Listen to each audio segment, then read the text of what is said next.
not a writer. Okay. If I find my way home, yeah. Wouldn't it be crazy? Oh, don't you still amaze me? Wouldn't it be crazy? Oh, don't you still amaze me? Wouldn't it be crazy? Oh, don't you still amaze me?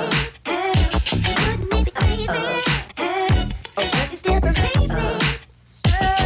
If I find my way home, yeah.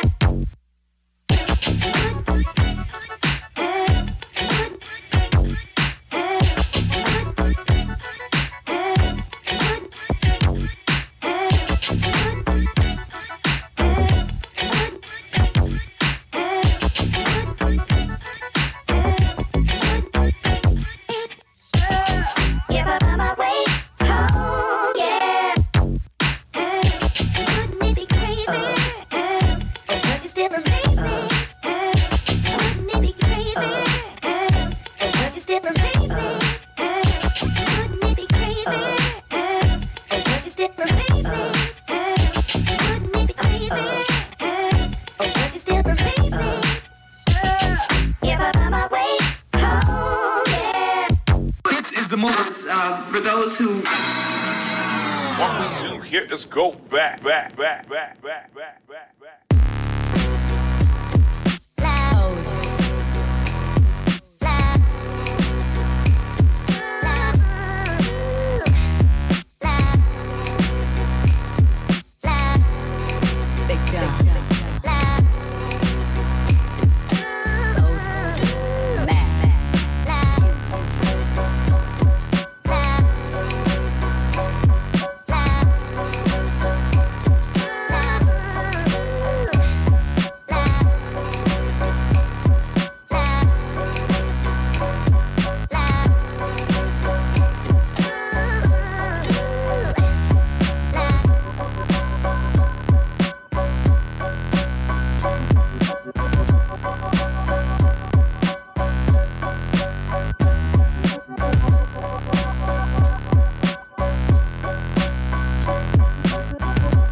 Seven, 6, 5, 4, 3, 2, 1. You'll never have the sacred stone. Oh, this you crazy mother.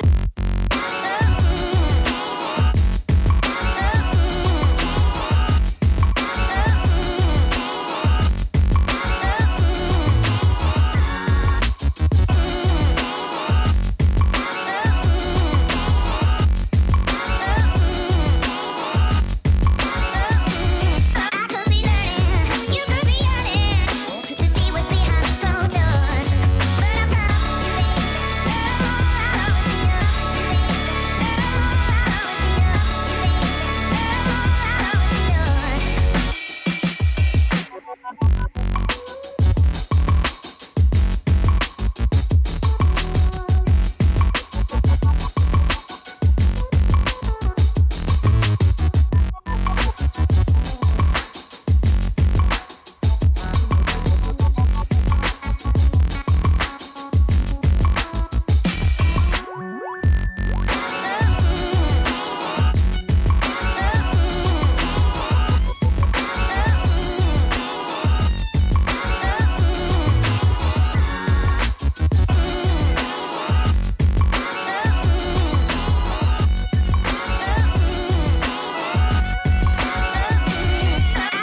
going on, everybody?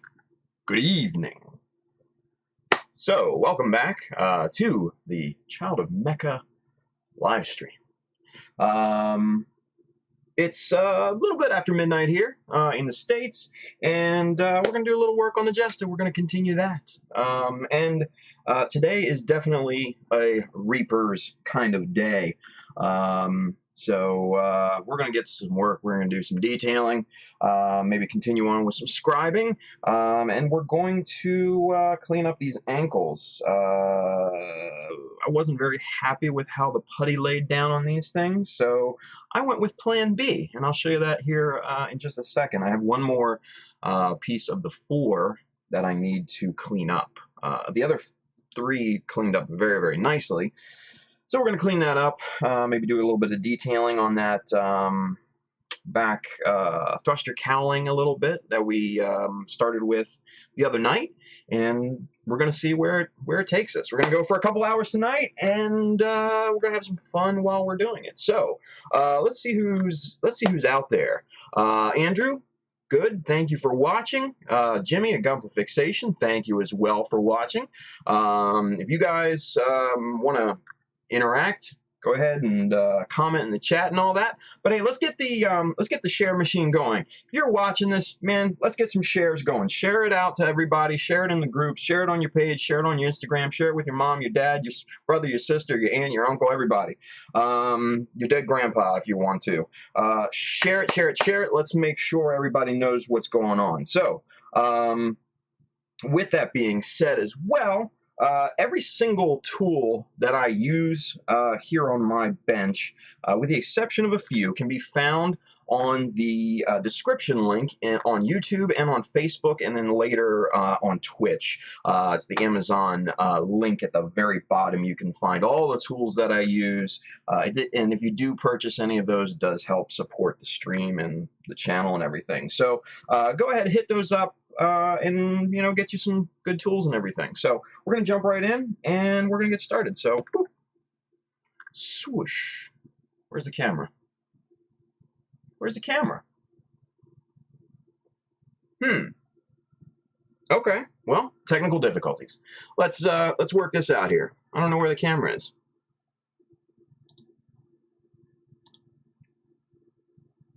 Looking good here. Looking good on my side. I don't know what's going on. All right, let's go back to channel 1. Like in Wayne's World. Camera 1, camera 2. We're going to go back to camera 2. Still nothing. What is going on here? Bear with me, everybody. Not sure why this may be going on.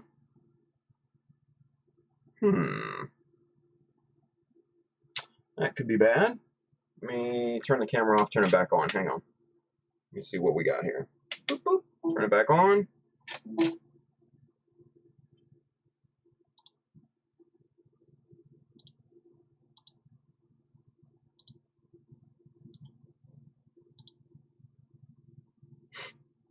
Well, this is annoying.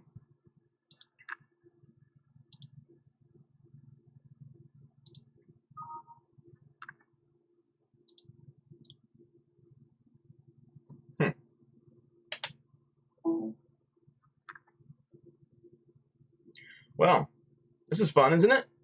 I know this is everybody's loving watching me fiddle around with my damn camera here. Ooh, all right, hang on. So, like, we might have some progress.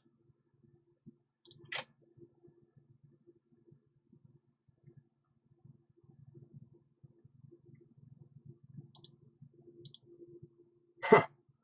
What's going on?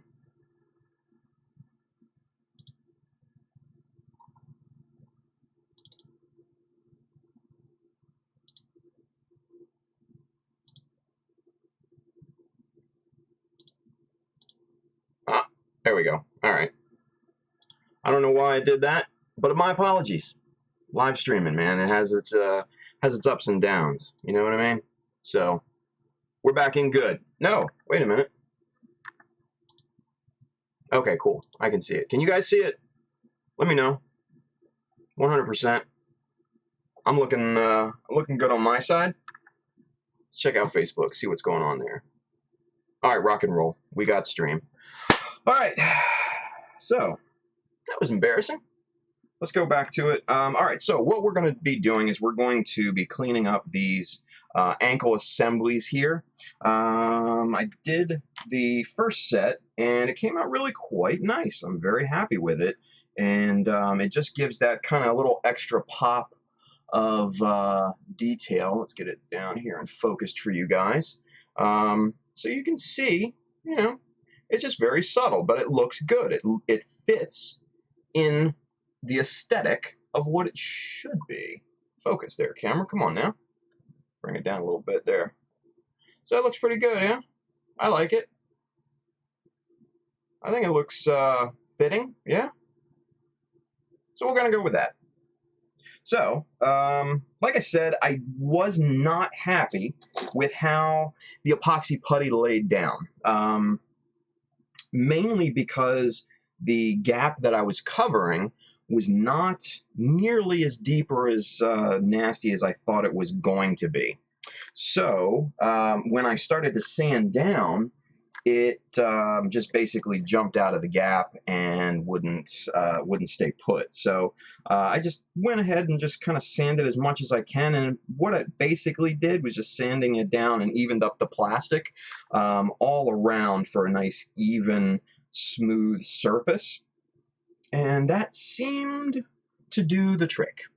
So I'm going to do this last one here real quick for you guys.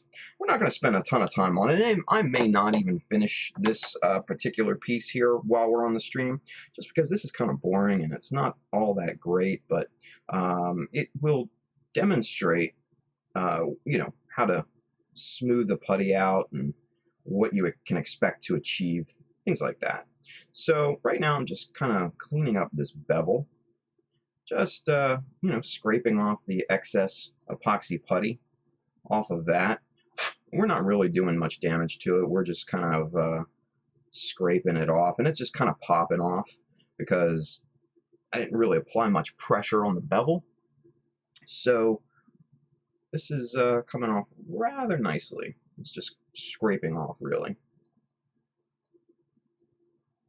Real simple. And we're just going to go all the way around and just clean that up before we take the file to it. And I will warn you, I'm going to be pretty aggressive with this filing, so don't, you know, don't go crazy and just be like, oh my god, he's ruining it. I'm not. The other three pieces looked perfectly fine and exactly how I wanted them to come out. So when I go to start to file, you'll see what I mean here. Alright, that looks pretty good. Alright, I'm going to set the hobby knife off to the side here. We're going to set these two little pieces of sandpaper off. And this is just kind of a little miniature file, little jeweler's file. We're going to clean it up a little bit here with an old toothbrush. Just kind of get all that debris and dust and gunk build up and everything out of there from the epoxy putty that I sanded down earlier. And just to be on the safe side, we're just going to take our tweezers and just kind of scrape out the valleys here, the teeth and the file and all that. There we go. I think that'll do. All right, so what we're going to do is we're going to be super careful not to touch the side of the file with the surface of the ankle assembly itself. We just want to kind of go around and keep that just off of the surface as much as possible. Now, what you could potentially do is maybe lay down some masking tape or use like a photo etch guard or something like that. But I just freehand it, you know, because honestly, if it does get scratched, and I have scratched a few, just sand it out, buff it out, not a big deal. Hey, look, there's Jeff on YouTube there. Some of us have to work in the morning. Yeah, well, so do I, but I'm still streaming. So, but hey, thanks for joining, Jeff. Appreciate the comment, buddy. All right, so we're just going to go to town on this. Just back and forth, really aggressive here. this is not kind of how you would want to file normally. You would just kind of want to take your time and just be accurate with this. Good God, man, some of us have to work in the morning. Yeah, it is what it is. You're still watching, though. I appreciate that. I appreciate that. Hey, did you guys happen to see the Hong Kong GBWC winner? I think, I'm probably butchering his name, my fight, maybe? I don't know. I'm terrible with pronunciations, as if you guys couldn't tell already. But he did this amazing Char's mega-size Zaku. And then he scratch-built Char's head and helmet and all. And it was just really, really quite nice. And he won, champion over there in Hong Kong GBWC.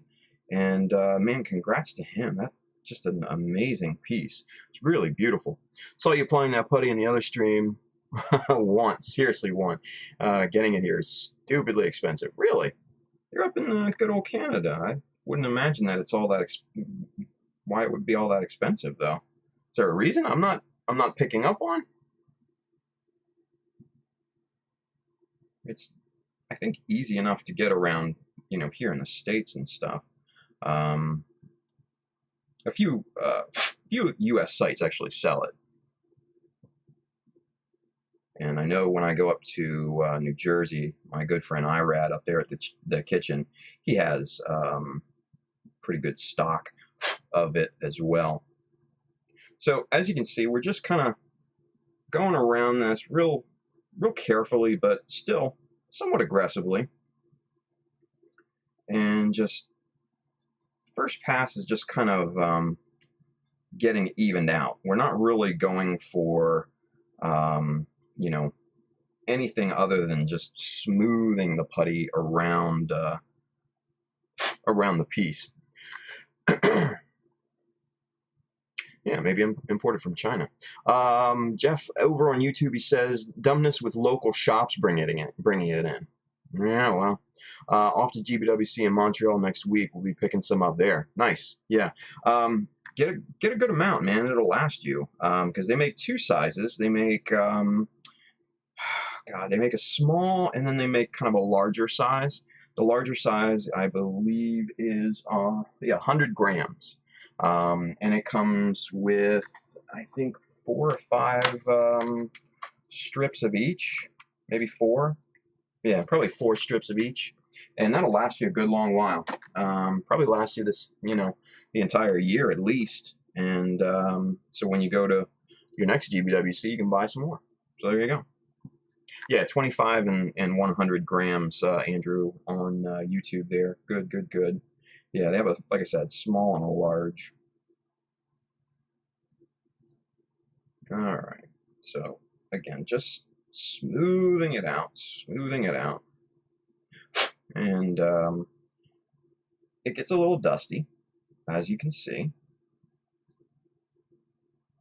And hopefully, yeah, I'm starting to lean again. Here, let's move this camera over just a bit. Let's shift that just a hair there.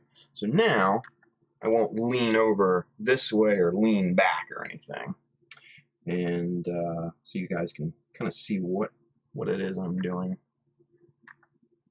Let's see. Let's check the chat. Oh, hey, look. There's Ev. What's going on, Mr. Daft Robo on Twitch? Thank you for watching. I know it's not Instagram.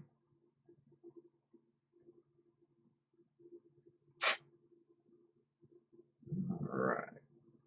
So this is starting to get good. We're starting to kind of file it down to the plastic, and that's really what we're going for.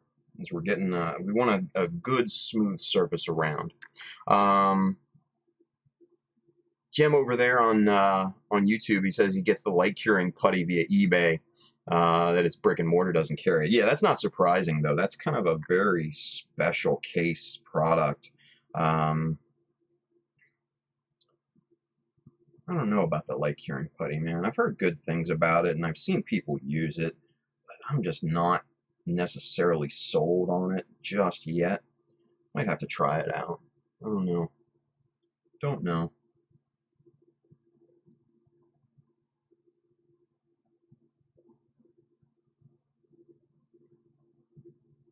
All right. So this is starting to look pretty good. We're starting to get that seam line revealed here, and that's basically all that's left of the putty under here. Now, we're going to keep going around. We're going to smooth this sucker out here, and just continue to be aggressive with it. Let's see.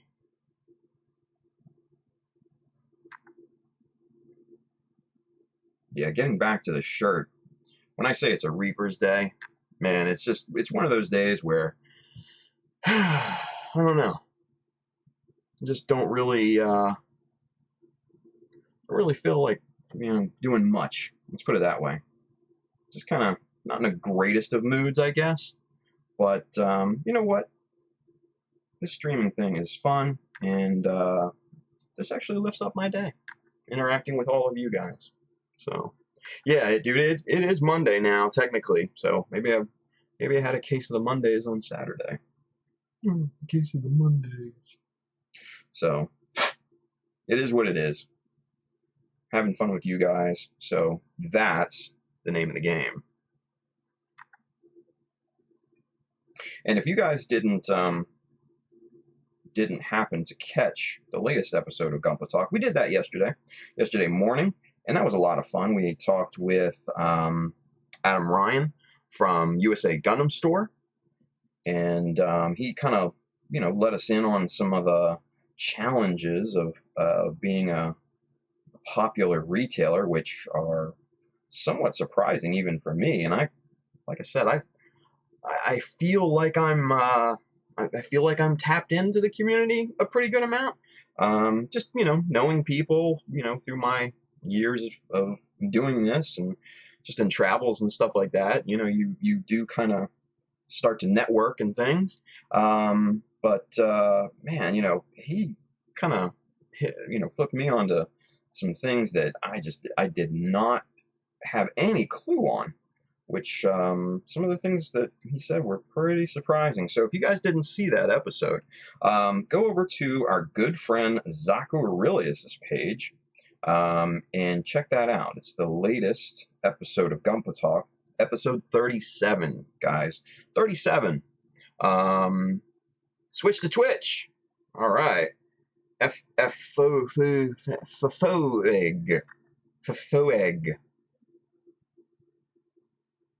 I don't know. I don't know how to pronounce that. I'm sorry. But thank you for watching. Appreciate it. As always, Twitch is good. Twitch is fun. All right. So we're getting there. This is a boring kind of process. Oh, Foeg rhymes with rogue. Now I get it. Thank you for that. That is actually extremely helpful. Because like I said, my pronunciation is crap. I just can't, I don't know, just something about pronunciations and names and things like that. I just have a challenging time with. So I appreciate that that pointer. I shall remember that. Oh, that's Jeff. God damn it, Jeff. I should have seen that. Should have seen that. Okay, so for those of you that don't know, Jeff is he switched over to Twitch from YouTube, and he has this name where Foeg rhymes with rogue, but it's Jeff spelled backwards. And damn it, I should have caught that, but I did not. So, son of a bitch. But that's okay, man. That's fun. You got me. You got me. That's all right, though.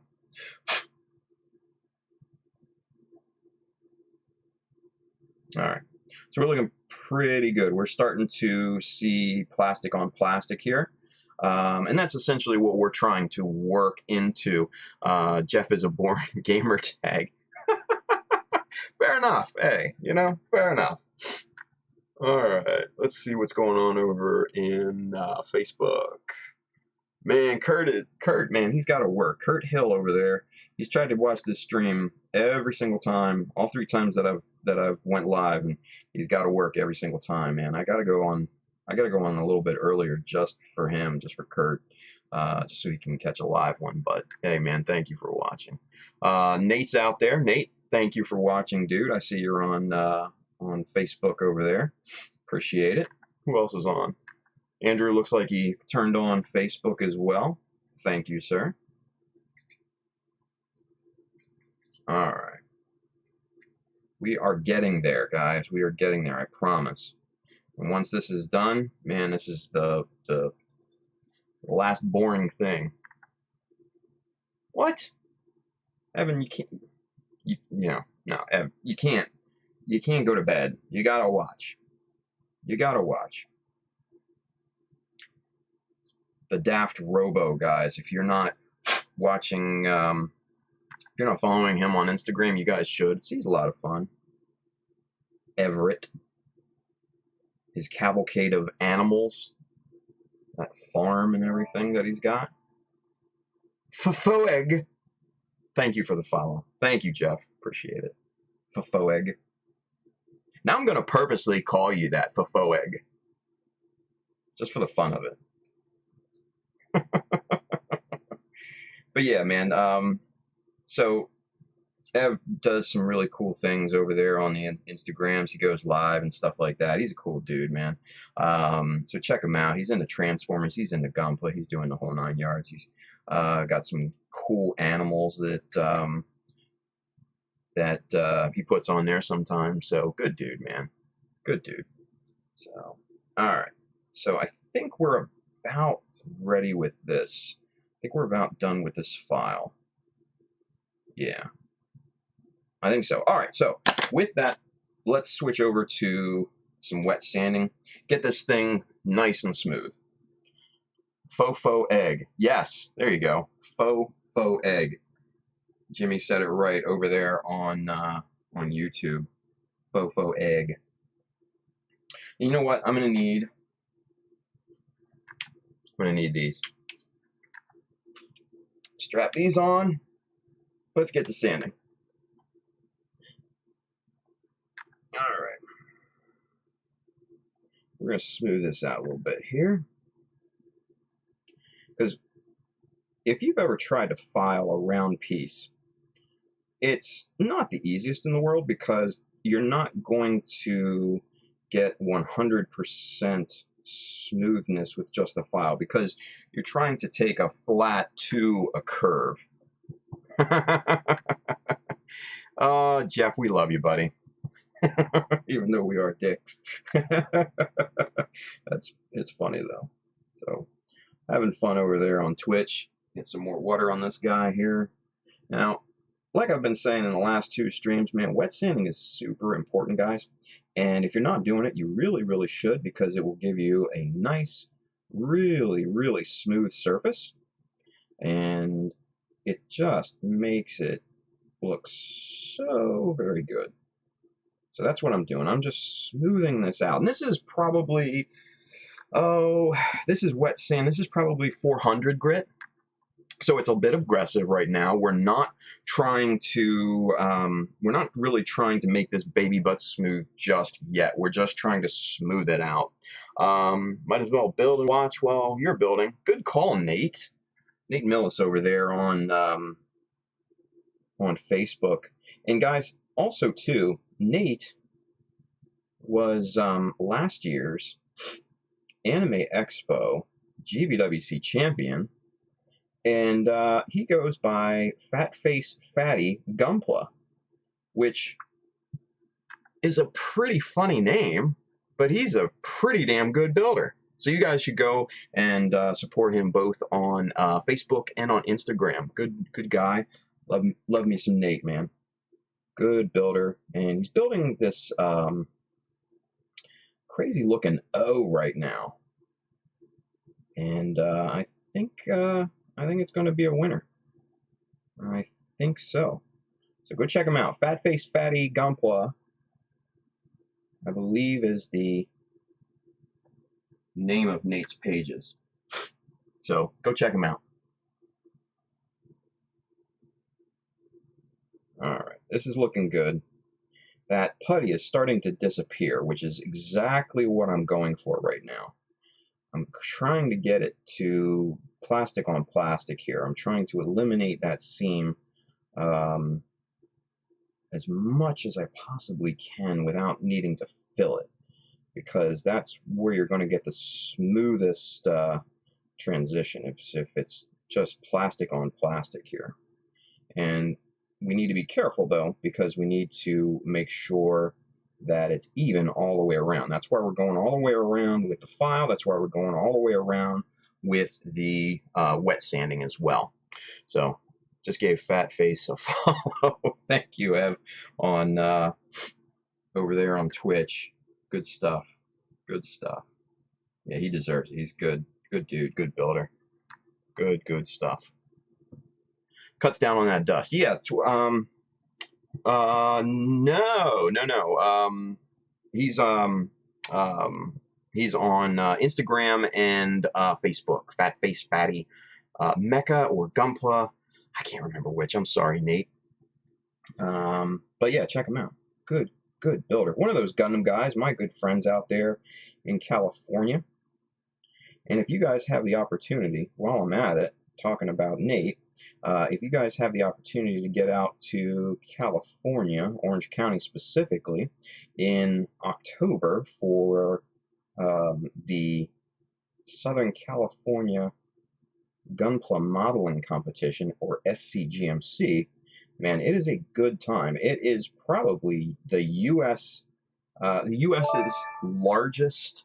Oh, look at that. Karmic Shock. Thank you for the follow, sir. Appreciate that. Really do. Thank you. But SCGMC is probably the largest Gunpla competition of its type in the U.S. I've been several years. Haven't unfortunately been able to make it in the past couple years, but maybe I might be able to change that. I don't know. Hopefully I can get back out there this year. Money might be a little tight by then, but who knows?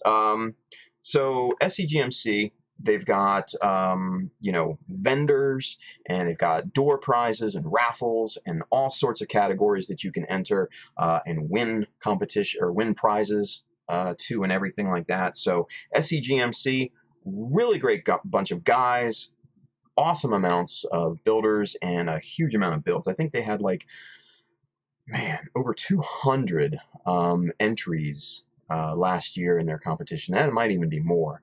But it's a big deal out there. So if you're in Orange County, look them up. Those Gundam guys on Facebook.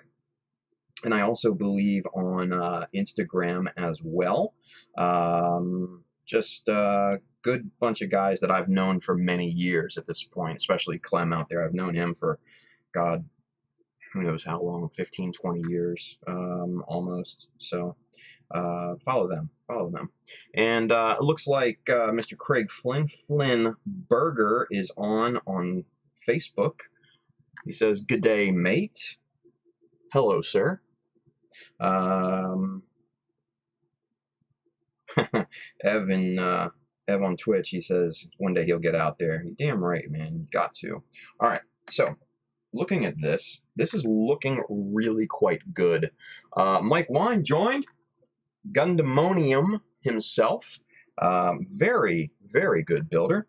He's also won Anime Expo, I believe, 2 years ago or something, with a kick-ass Jesta diorama. Or it might have been 2016. Or is that that was 2 years ago. Never mind. Sorry. My math is bad there.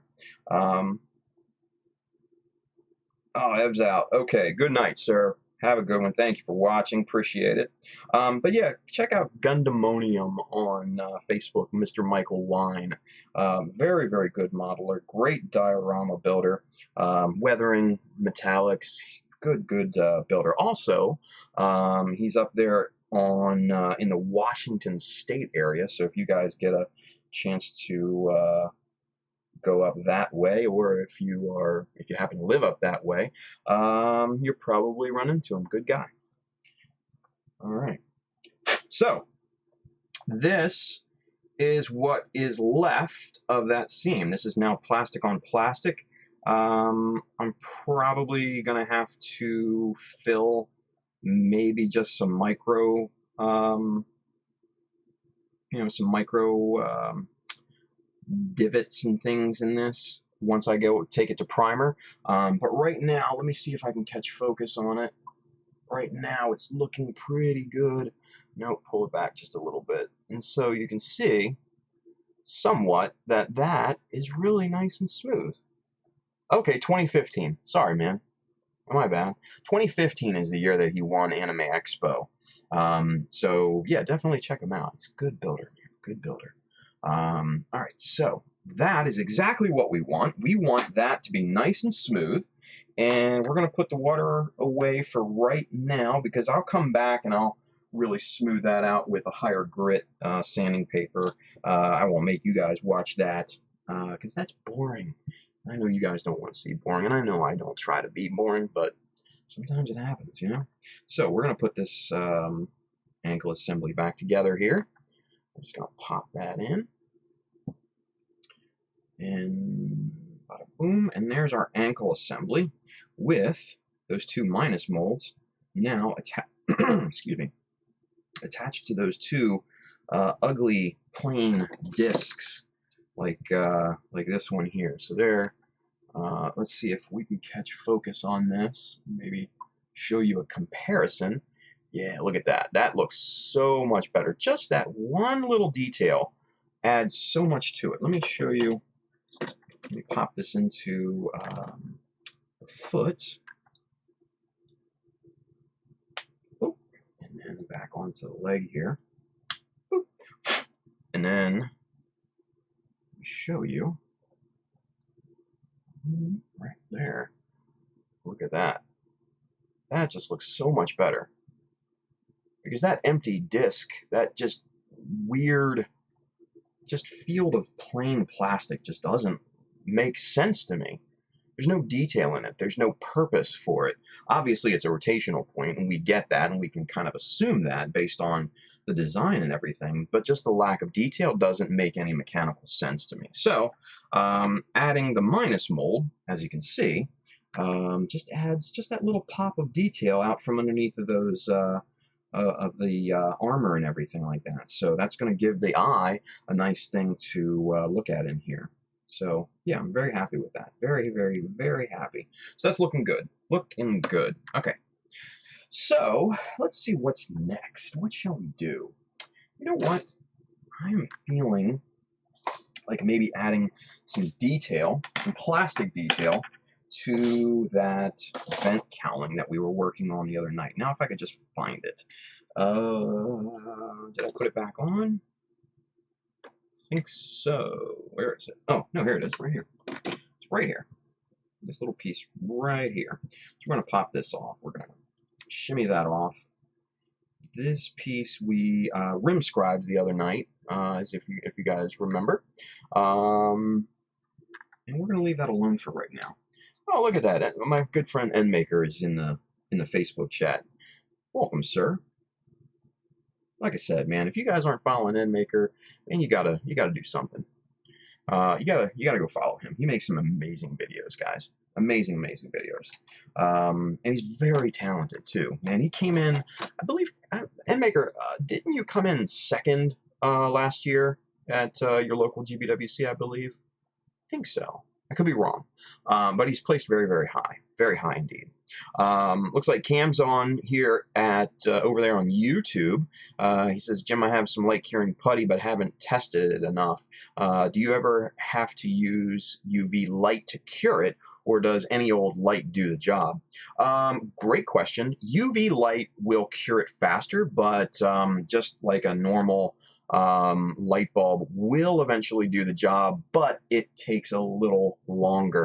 I've got some friends that have used it, and that's kind of the report that I'm getting from them anyway. So, but test it out. Who knows? All right, so we've got this top part scribed the other night with just some kind of box panel details and stuff like that. But I want to add some maybe plastic details down here and, you know, kind of give some visual pop to this area here. So what we're going to do is we're going to pull out some plastic strip. Let's get the good old collection of plastic out here. Let's see what we've got. 1x4. I don't know what we want to make it look like. You know what? We're going to go thinner than that. We're going to go 1. Let's go 1x2, shall we? We're going to see how that looks. 1x2. 1 millimeter by 2 millimeter wide. So that's essentially what we're looking for. So watch it be all the way in the back. Well, no, it's not open yet.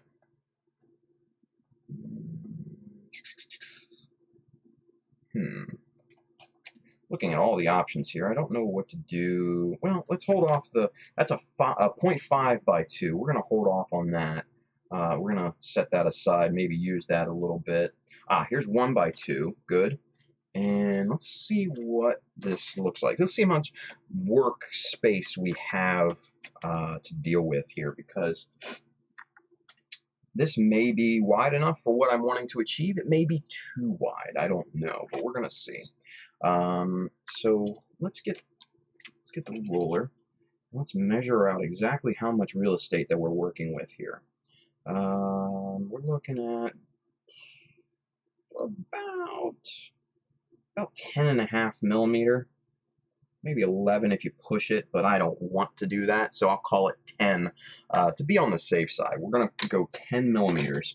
Let's see. Let's check back in the chat here. Let's see what's going on. Cam, your regular old desk lamp does the trick, but UV lamps do a faster job. Definitely. You can get one cheap online. I just borrowed one of my wife's UV lamps she uses for gel nail polish. That works. That definitely works. Absolutely. That will work. You know what? Sometimes you just have to steal shit from your wife. It happens, man. It just happens. All right. So let's see. If I do 2 millimeter strip here and then a 2 there, that'll be 4, and that'll leave me with 6. I don't want to you know, go the entire width of this. So I think what I'm going to do is maybe put a 4 millimeter wide channel in the middle, and what I'm going to need is 1/2 by 4, and there it is right there at the back. So good thing I started from the back of that collection. And let's see here. Now this is going to make a nice little channel in the piece. Now, how far do we want to go down? We know how wide, but how far do we want to go down? Let's look at this.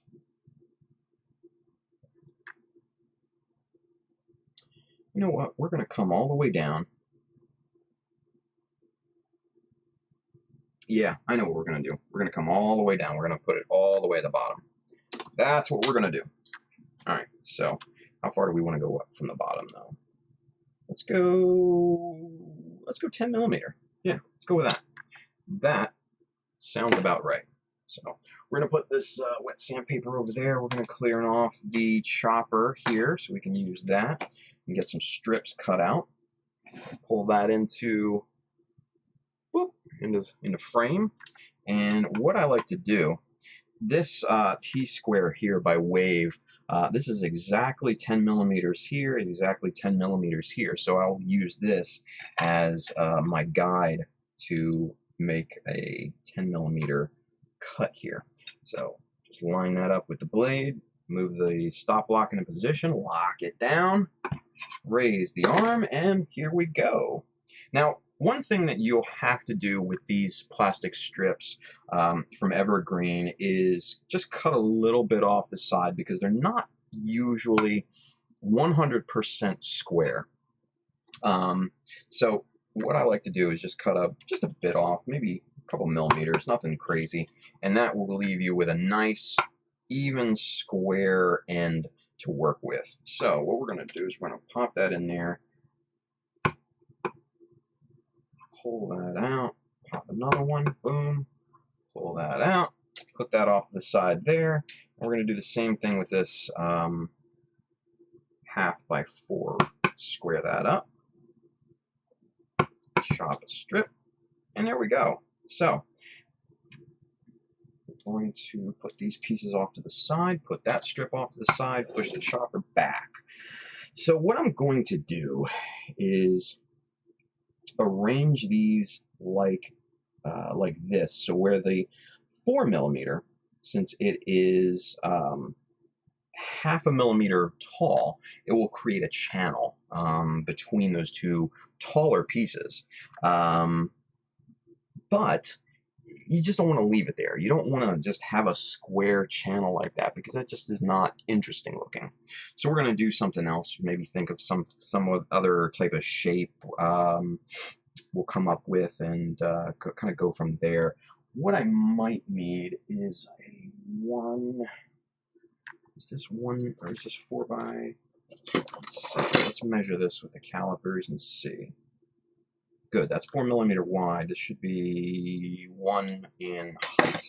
So this is perfect. So this will be added to that channel, and that'll look really quite nice.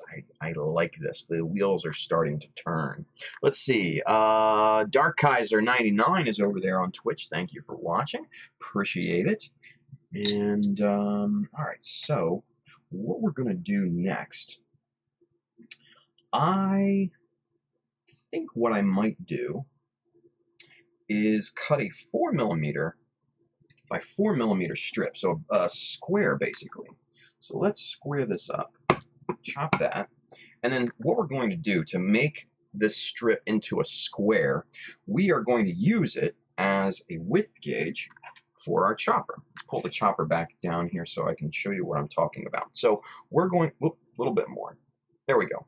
So we're going to use this strip, and the arm is down right now. We are going to push that over to the blade, where it meets the blade, and then we're going to push our stop block over there and sandwich that piece of plastic into the blade. Now that's going to give us a perfect width to cut now, and then we're going to have a nice square piece. Lock that down.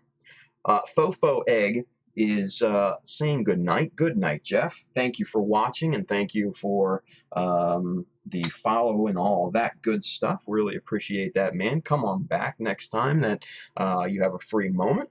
All right, so where'd that go? Here we go. All right, so we're gonna chop that square real quick. Make sure it doesn't pop out on me. And as you can see, there we go. We have a nice, perfect little square. Easy peasy.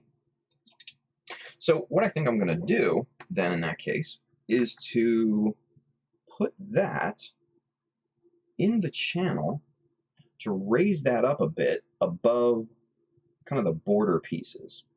So it's kind of going to look like that maybe. Yeah, I don't know. You guys probably can't see that for nothing, but it looks pretty cool. Let's see if I can get zoomed in here with the good old Canon. Pull the tape off here that I managed to, so the zoom doesn't get away from me. Let's get some zoom in here. All right, so hopefully you guys can see that now. It looks good on screen. Cry the Angered's on. Hello, sir. Welcome, welcome, welcome. And let's see. So, okay, so you've got this one here and this one here. The border pieces are 1 millimeter high by 2 millimeters wide. This middle piece is only 1/2 millimeter high by 4 millimeters wide. But then this piece here is 1 millimeter high and then 4 millimeters square. So this piece is raised above these two channel pieces, but this piece is under these two, or under the two channel pieces. So I think that's going to look really cool. I think that's going to, you know, give us the look that we're going for. Now, one other thing that I might add to it, McG the Beast, thank you for the follow. Appreciate it there, sir. So what I think I might do is add, whoop, little bit out of focus there, is add one of these onto that tall square piece. So it just so happens this little X piece right here is 4 by 4 square. So we're going to glue that onto there, and that's going to be a cool little, well, wait a minute now. Now I've seen something else that I might change my mind with. What if it was a vent instead of an X?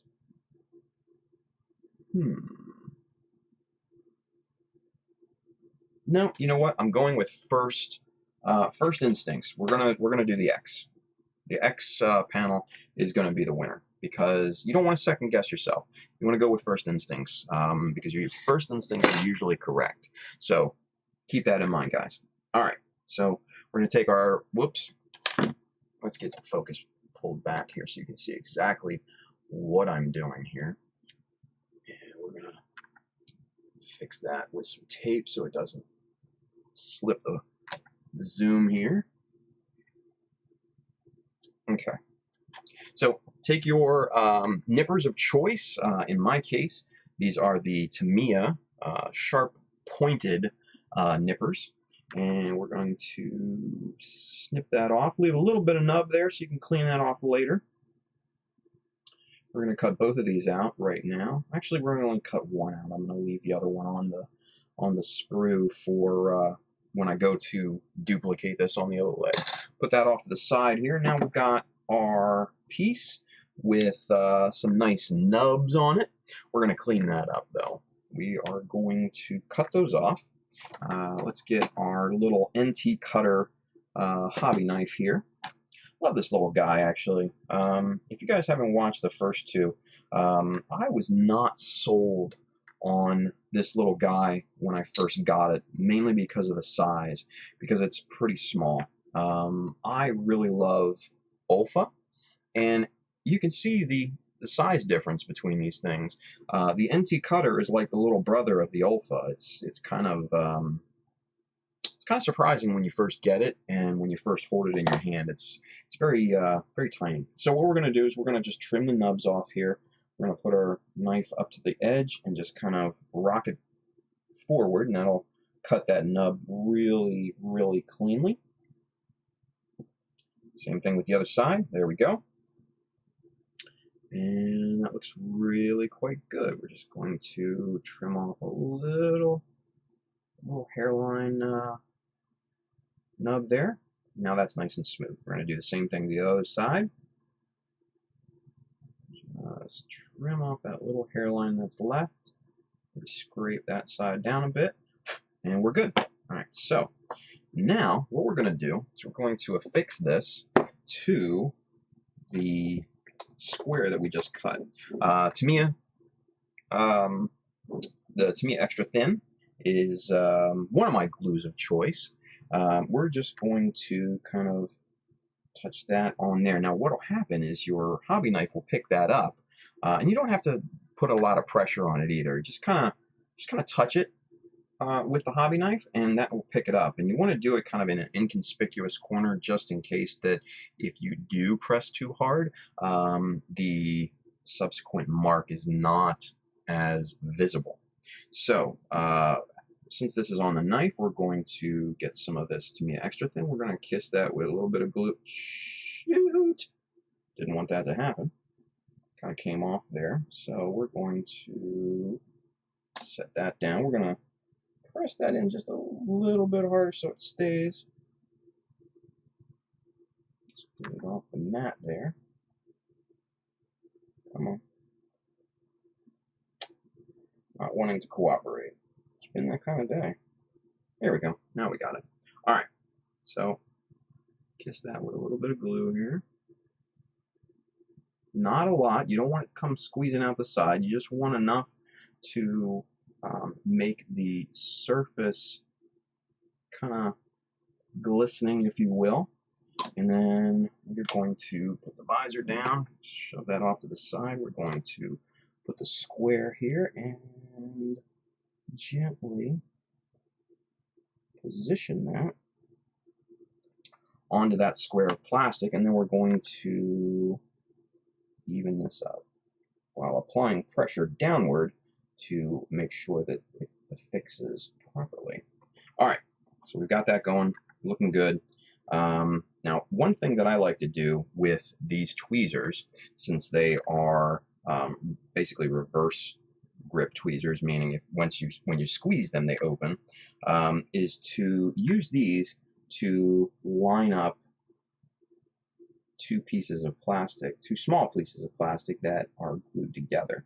So you just kind of clamp it together and squeeze them at the same time, and that will true that up. That will square everything up. And let's take a look and double check our work. Yep, looking good. Looking good, looking good. Okay, we're going to set that off to the side here just a little bit to dry. And what we're going to do next is we're going to take our 4mm, 1/2 millimeter high channel piece here, and we're going to get a little bit of glue on the bottom here. Just real gentle. Just, you know, like I say, just kiss it with a little bit of glue. Don't have to have too much. And then put right on the cutting mat here, we're going to put that down. And we're going to even that up, push these together. And there we go. That is what we want. Now, if you really want to get fancy, you can pull out your 1, 2, 3 block, your machinist block, and get, let's get the other one here, the ones that don't have magnets on one side. And now this is a perfectly level surface. And the good thing about it is that the glue will not stick to this surface. You can pull this off rather easily, but what it's going to do is it's going to true up that bottom there, and it's going to make that smaller piece line up with the larger one. So we're going to do the same thing on the other side. And let's see, let's get the other 2mm piece going here. And we're going to put that right beside it. Let's pick this up here, this assembly that we've got going right now. And let's see, let's get a little bit of glue on there. Kiss that with a little bit of glue. Not too much again. You just want it enough to moisten the side. So let's get this right here. Line this up properly. And we're going to apply pressure both inward and downward because we want this to be aligned in both directions. That looks really quite good. And there we go. Now we've got a simple looking channel piece. There we go. Let's get a little bit of contrast on there. There. Easy peasy. All right. George over there on YouTube, thanks for the stream. Informative as always. Thank you for watching. I appreciate it. And thank you very much for the comment. All right. So now we're going to get back to this little X piece on our that we glued to the plastic just a little bit ago, and we are going to now assemble all of the pieces together. And if we made the cut appropriately earlier, this should slot right in between our two border pieces. And let's see what we've got. It may require just a tad bit of sanding, but not a lot. Not a lot. It's almost there. Yeah, okay, cool. Not a problem. So what we're going to do is we are going to take our flat file, but first we're going to screw that cap on that glue because you don't want that stuff spilling and going all over the place. That would be a bad day. So use proper glue discipline. All right, so what we need to do is to even this up a bit and just real lightly just shave off just a little bit maybe on one side. Let's see if that now fits in that channel. It's going to need just a little bit more, just a touch more. Let's check the other way and see what that looks like here.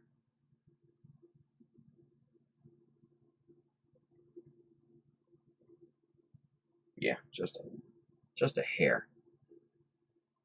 It's very close to fitting in properly. So we're going to do this side here because this side is sticking out just a bit.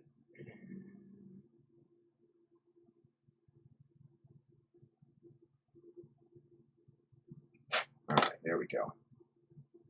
All right, let's see what we've got. Let's test it again. Ooh, that's close. Oh, wait a minute. That's in there, and that's perfect. Nice. And so there we go. We've got a little itty bitty detail piece that we're going to add to the back of that cowling on the back of the Jesta's leg. Now we've got to make this a little bit more interesting looking.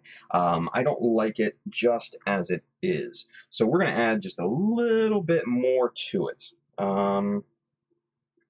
So let's see, what shall we do? Let's pull the leg over here and assemble this and see what the Jesta's saying to us here.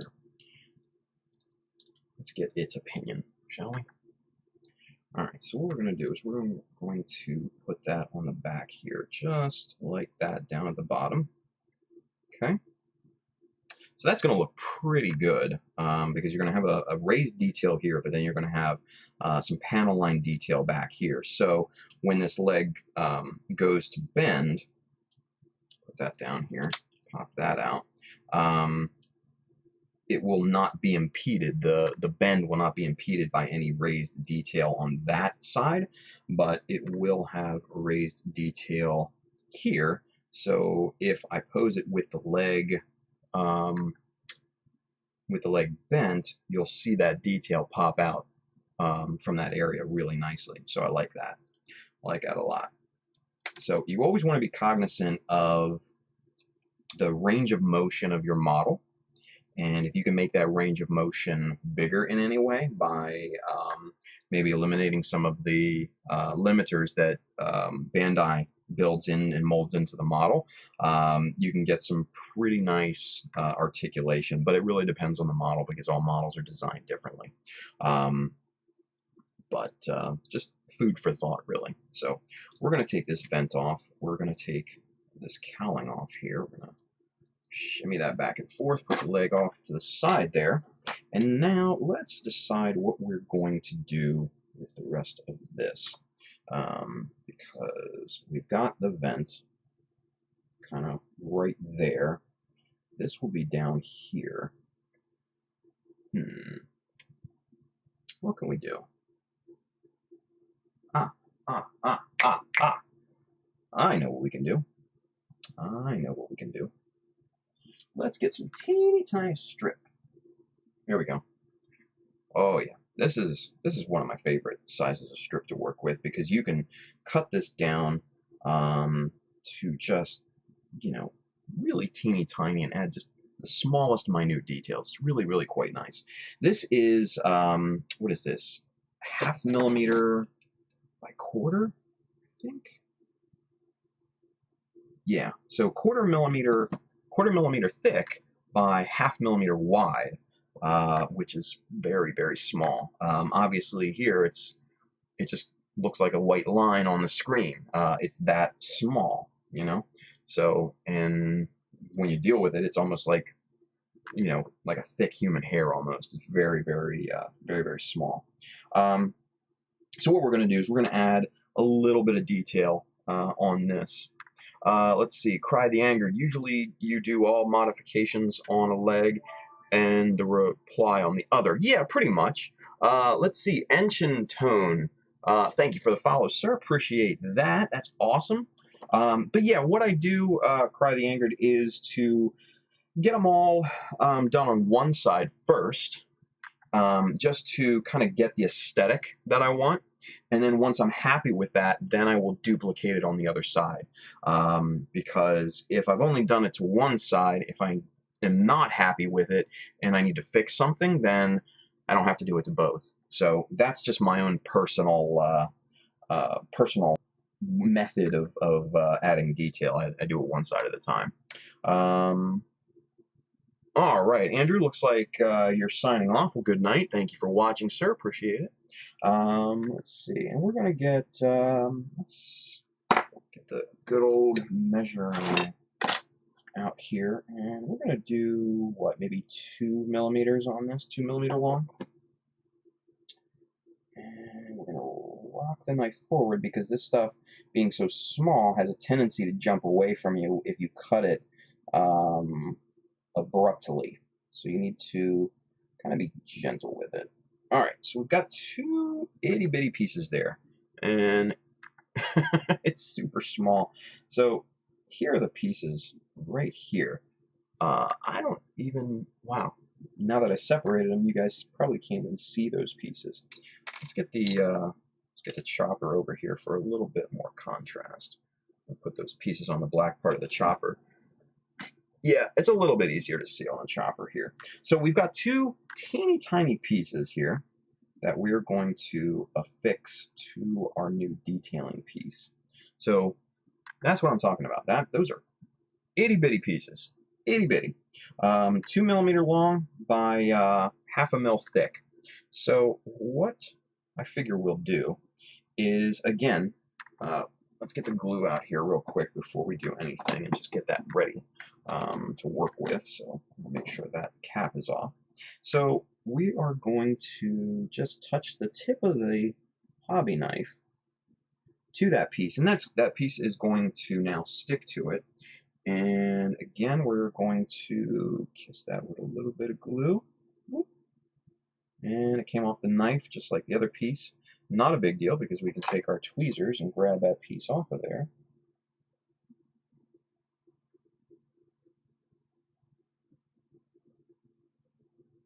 There we go, just like that. And now we are going to place it on the model.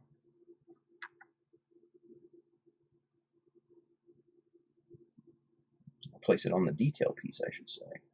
We're just going to pop these right down at the bottom here. Now, if you didn't have enough glue, or it might have started to dry out by the time you actually get it on the piece, because you're talking about a very small piece of surface area for these little itty bitty pieces, not to worry, because I will show you what I do here with these teeny tiny pieces here in just a moment. But first I need to clean up just a little bit of excess on the side here. Just kind of a little ugly overspill from that glue. Okay, much better. And we're going to do the same thing to the other side of the piece here. We're going to press that in just a little bit, with a little bit more pressure than the last piece, because I don't want it coming off onto the brush, because that is just not fun, trying to pull that off the brush. So now we've got it to stick there. So now you have a much more higher level of dexterity if it's on the knife.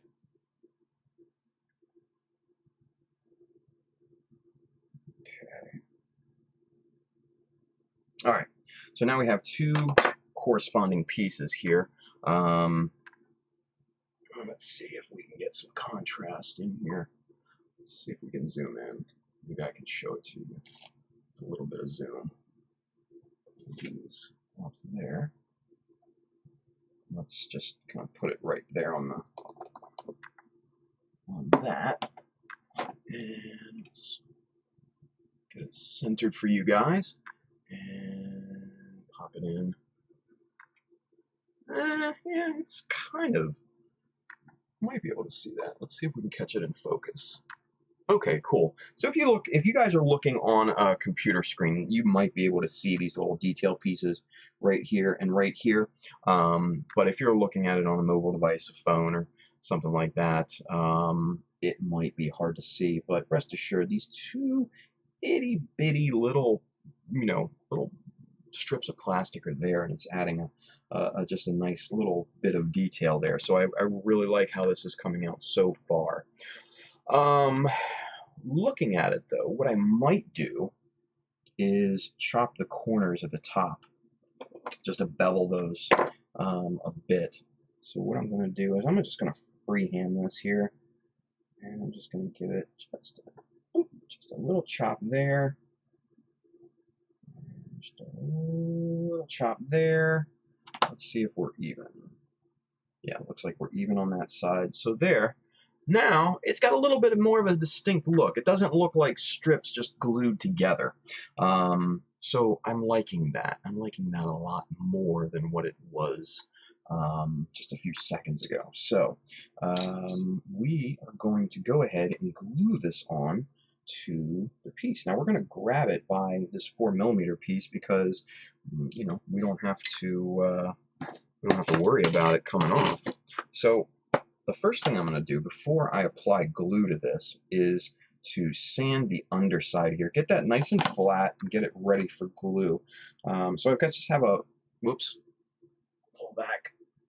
There we go. Sorry about that, guys. Having all sorts of technical issues here tonight, aren't we? All right, so just have a little sanding block here. This is just an acrylic sanding block from our good friends over at Hobby Mate. They're in Singapore. This came with a book. Very nice stuff. And we're just going to just give that a nice quick sand on here. This is probably 800 grit that I have on here, just to even that out. Ah, shoot, I forgot to glue that in. That was just in there by friction. Oh, look, there's Tim in the chat on YouTube. Hello, sir. Thanks for joining. Appreciate it. And all right, so now that underside is seriously just dead on flat. That's looking pretty good.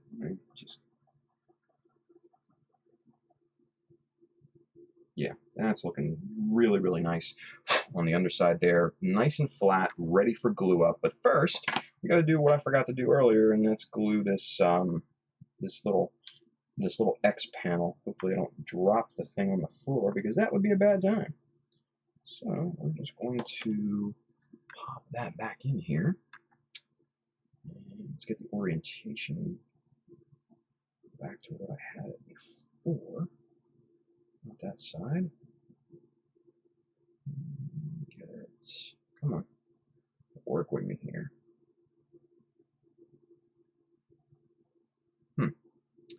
Now it doesn't want to go back in. Now it's fighting me. Go figure. Come on. Nope. Okay. So, it's warm in here, guys. I don't know why. It's just very warm in my shop this evening. The air conditioner's on too. All right. So let's get this trimmed down. Just filed down on one side, make it a little bit thinner than what it was. And hopefully that should now slot back in where we need it to be.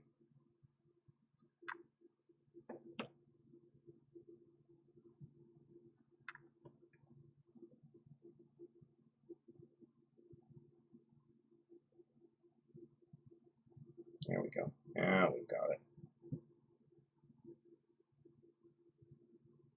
Okay, I do see that we need to trim or just sand the file back one side here that I'm not exactly happy with. It's just not even as much as I would like. So I'm going to take this .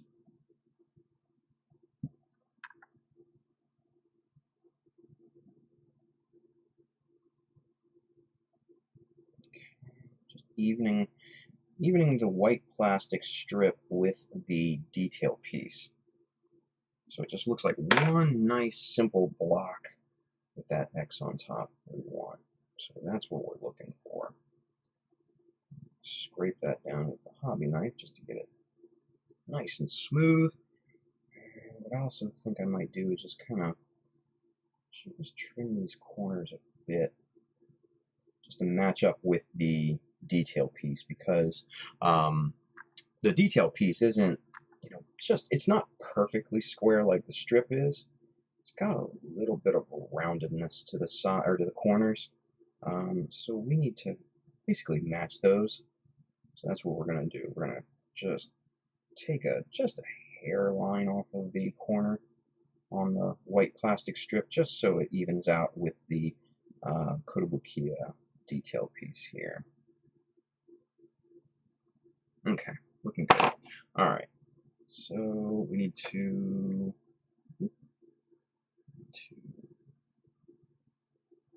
that flush there. Looking good.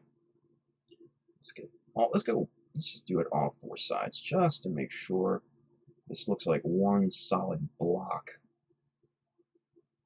Good. I've already done this side, yep. And last side here.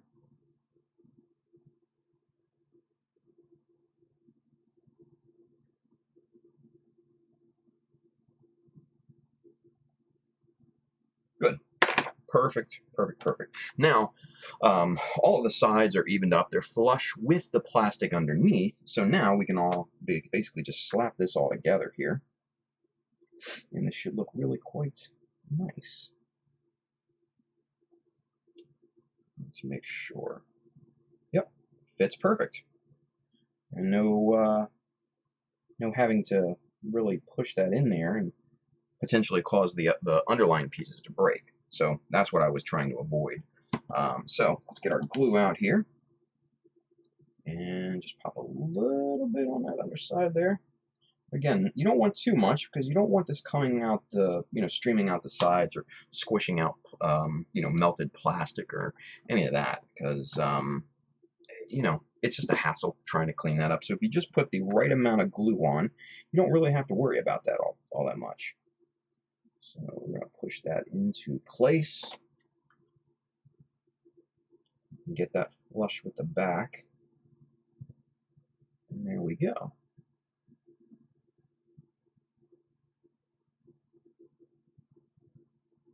Nice. No glue squeeze out or anything like that. Now, to make sure that these little itty bitty detail pieces here on the top are glued in properly, what I want to do is I want to put a little bit of Tamiya extra thin around those pieces. And we're going to try to wipe away as much excess on the brush as possible, so that you're not slathering it on there so it all just kind of gets muddy and gooey and nasty. So we're just get the dust off there just a little bit and just running it around the perimeter of that. Now what's going to happen is the capillary action, any space that's not secured underneath of that strip of plastic, capillary action will pull the glue to that point, and it will secure the piece in place. So perfect there. So now we've got a good looking piece. We're going to set this off to the side. I don't want to necessarily, on second thought, place this right now. We're going to set this off to the side. We're going to let the glue cure, and we're going to work with that maybe in a little bit. Depends on what we get done next. So we're going to set this off back here to let that cure. And let's see, what I want to do is maybe put a little strip of plastic on top of here just to kind of give it just a little bit of raised detail. Nothing crazy, maybe 1/4 by 1. Yeah, I think that looks good. Yep, I like that. So this is a 1/4 millimeter high by 1 millimeter thick strip, again by Evergreen. And let's see how wide we want this. Let's see. What is that at? That's looking like 10 millimeters, maybe 6. I think it may be 6 millimeters wide. Yeah, I think 6 millimeters wide sounds like a winner. So we're going to measure this out here. Right about there. That looks good. And again, since this is so thin and fragile, we're just going to rock our knife forward, and that's going to make a nice smooth cut. It's almost like if you guys have seen like woodworkers and things like that. It's just kind of, you know, with like the chisel or block plane or something like that. It's just kind of more slicing it than cutting it. Let's see. Cry the Angered. I have a question. He scratch building a Helmwig Rhine car with an Ein Graze. Okay, nice. I like it already. I'm increasing the size of the parts with pla plate. Okay. Later I will add custom panels, but the parts have pla plate, glue, and gray putty on it, and I can't have a clean vision. I think to spray primer on, then to have a clean vision before panel line. Yeah, absolutely. Yeah. And that's, you know, that's a very good point, actually. Because with all the different colors of plastic that you have going on, it's hard to see what that end product might look like, or try to envision it in your head. So that's a very good thing to do. It's perfectly fine to spray primer the pieces and then lay down your panel lines, your custom panel lines. Absolutely, yeah, absolutely a perfect thing to do. So yeah, that's what I would absolutely stress. So yeah, if you're not seeing it, that primer will definitely help you. So yeah, that's a good call. That's a good call. All right, so getting back to this little piece that I want to put on this vent cowling here, I want to bevel the edges just a hair. I don't want them to be square, so we're just going to freehand this again. I'm just going to cut a little bit more off of there. Let's check in on Facebook. Everybody's good on Facebook. Everybody's quiet tonight. What's going on? It's jumping earlier, but now it's quiet. Y'all are quiet. Did everybody go to bed? Am I the only one up? Come on. I know there's people watching. All right. So we've got this. We've got it beveled. I'm going to spin that around for ease of gluing down. We're going to touch that with the hobby knife. Let's get the Tamiya extra thin back out here. We're going to hold that off. Pop that over there. And again, we're just going to kiss that piece with a little bit of glue. Nothing crazy. We're just going to get some excess off here because I think I put a little bit too much glue on there. Had a little bit too much on the brush. Just going to brush that down. There we go. Perfect. All right, so now what we're going to do is apply this to this upper part here. Okay. That looks like it's about even. So you can see here now that that little strip is on the top there. And I'll zoom in here in just a second, but let me get the glue secured and out of the way, and also let me get this centered up. Let me make sure it's even on both sides. So we've got 2 mil on that side and just a hair over 2 on that side, so we need to push this over just a bit.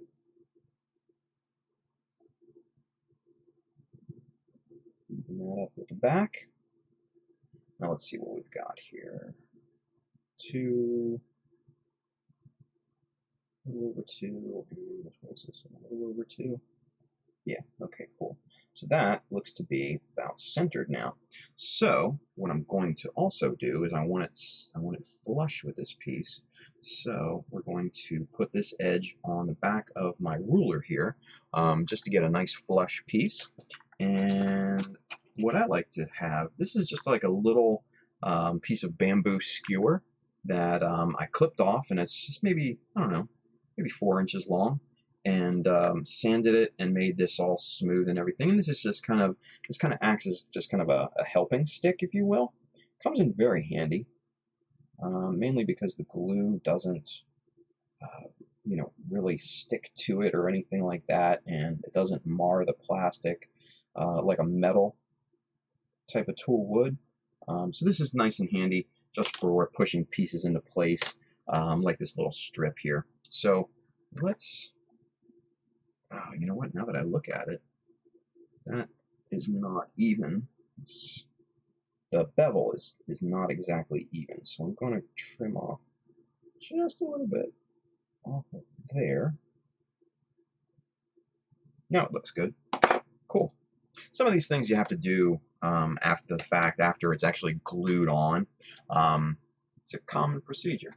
So, all right, let's move the tape off of here. That'll free up the zoom. And there we go. And so there you go. So there's that little strip there on the top of the piece. And that's going to look pretty nice, because what's going to happen is this is going to be like this, and then that detail piece that we made here a little earlier is going to be sitting just kind of like that, and so that's going to give a good transition into this piece here. Let me get focused up here on this. So as you can see, that looks pretty cool. I like how that's looking. I like that a lot. Now, when I'm done, what I'm probably going to do is, once this is glued and once this is cured, is go around and do an outline scribe around this particular piece, but then also maybe put some panel lines in this channel here just to give it a little bit of visual pop. I think that will look rather nice. Maybe some notches here above this piece, just to, you know, kind of give it an illusion of being a panel that can be, you know, removed and serviced and all that good stuff. So that's looking really good. I'm liking that. So again, we're going to put this piece back over here so we can let that glue cure. I can't talk tonight. I'm just off my game. Let's see. Let's check the. Okay. So after this is from Dark Kaiser 99 over there on Twitch. After putting the Tamiya thinner and should I press the part that I glue? Because I try to glue two pieces of plot plate together, but it's hard to stick together and easy to fall off. You know, it sounds to me like you may not be putting enough the Tamiya extra thin on there, or it may be that you're waiting too long to put those pieces together, because the Tamiya extra thin, it has a tendency to start to dry very quickly, so that could be what you're experiencing, or the fact that you're just maybe not using enough on there. So that could be another situation too. So it's, you know, it's hard to say exactly without seeing it, but that's my guesses anyways. So go with that. All right, let's pull the focus on the good old camera back here. Get the securing tape back in place so it doesn't go wonky on you guys. All right, so and this is the stock leg. I want to do something with this piece here, this square piece on the side of the leg, this little guy right here. So now the orientation is that way. So on this, let me get you back zoomed in here real quick. Sorry about that. Zooming in and zooming out here. So, all right. So it's still a little hard to see. Let's adjust the light here. That didn't really help much. But this piece under here, there, if I catch the light just perfect. There, okay. So you can see this part right here is a bit recessed from the rest of the part. And then also, the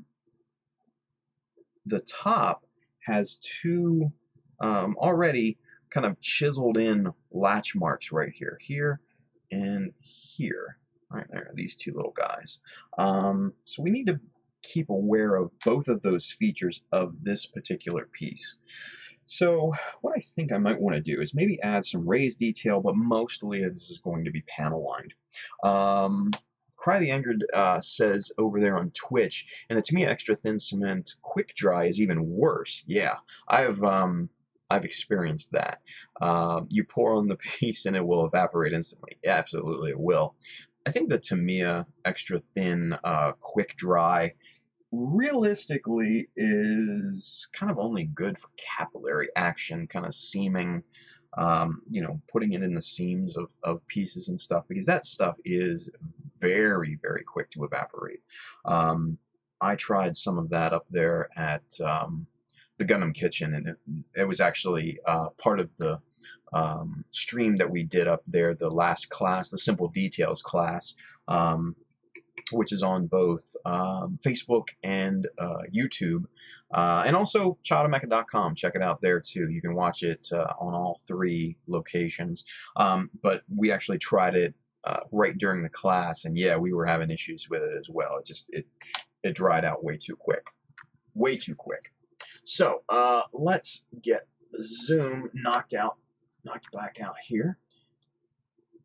Tape on the lens there, and let's see. Let's get some measurements on this. Let's do a time check. 1:34. I think we're going to go for maybe another half hour, and then we're going to call it a night because I do have to work tomorrow. So that'll be 2 a.m. and that should be good enough for me. So, all right. So this looks to be about 8.5 millimeters wide. So we're going to call that 8 millimeters wide just to be on the safe side. And what we can do, I'm looking at my Kotobukiya pieces over here because I want to look for some other plates, plate detail here. And here's the one I was looking for. All right, so this little plate detail here is not the X's, but it's just kind of it's almost like a minus mold, but rectangular, really. So this large one is the perfect width to put on here, and I think right down near the bottom. Yeah, see, this will match up perfectly because then what I can do is bring up the panel lines off of this indented piece and play off of that. Yeah, I like the look of that. Okay, so what we're going to do, we're going to cut one of these bad boys out here. Now, we can switch it up on the leg so it's not going to be a huge deal because these parts are directional. Chris Wu, hello, sir. How are you? What are we doing? We're building Jesta. We're adding some detail. We're having fun. We're answering questions. Hopefully be entertaining. I don't know, maybe. But thank you for watching. Thank you for tuning in. And if you like us, man, give us a subscribe too while you're at it. It'll be fun. That'll be awesome. But, all right, so got these little pieces, this little detail piece cut out here. So now we're going to trim the nubs off real quick. Just going to set our knife right along the edge. Just kind of rock forward just to even that up, and that'll take the nub off of there, and it'll be nice and almost perfectly flush. Let's double check. Yep, and usually you're left with a little hairline deal there. Well, there he is, Chris Wu. Thank you, sir. Appreciate that. That's awesome. Thank you for the subscribe there on YouTube. And we're just going to flush that up. That's nice and even. This side, nice and even. So that's perfect. That is looking really, really good. So now what we've got to do, this is probably about 6 millimeters wide, I'm guessing. Let's double check the width and make sure here. Yeah, just under 6. So that's perfect. That's perfect for what we need to accomplish here. So what I'm going to do is just kind of put that right there on top, kind of like that. Let's zoom in a little bit so you can see this little minute detail. No, we're not going to zoom in all the way. We're just going to zoom in a little bit, maybe a 70 millimeter zoom. I think pretty good. It's a little bit better, yeah? Yeah, I think that looks good on the stream. We're going to leave it just like that. So, what we've got here, let's kind of show you.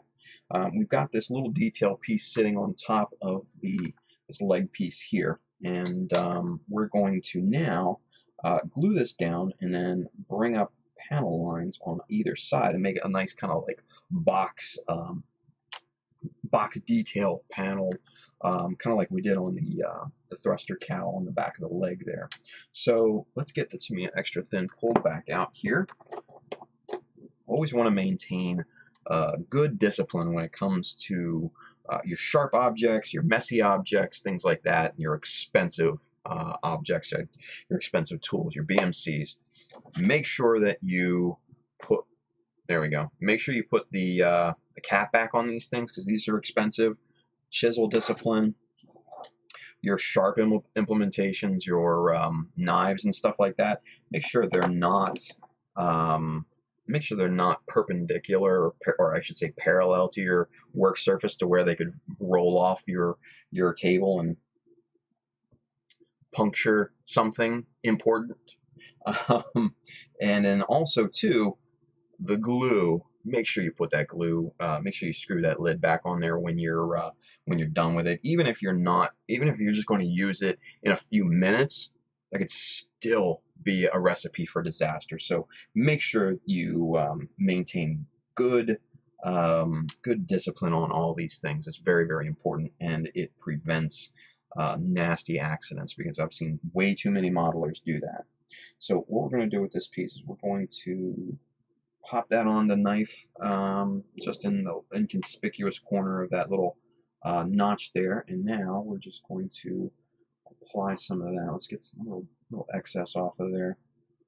And what we're going to do is we're just going to paint this on the surface here. Now, I think I wiped a little bit too much off there because it's just not where I need it to be. All right. You just want to paint it on the surface to where it starts to activate the solvent, and it starts to dissolve that plastic just a little bit. And it's starting to cure a lot faster than what I'd expected to. Maybe it's the large thin layer that I'm applying here, but that now looks good. So we're going to move that off to the side. We'll get that little guy later. And let's see, let's move this up perfectly here.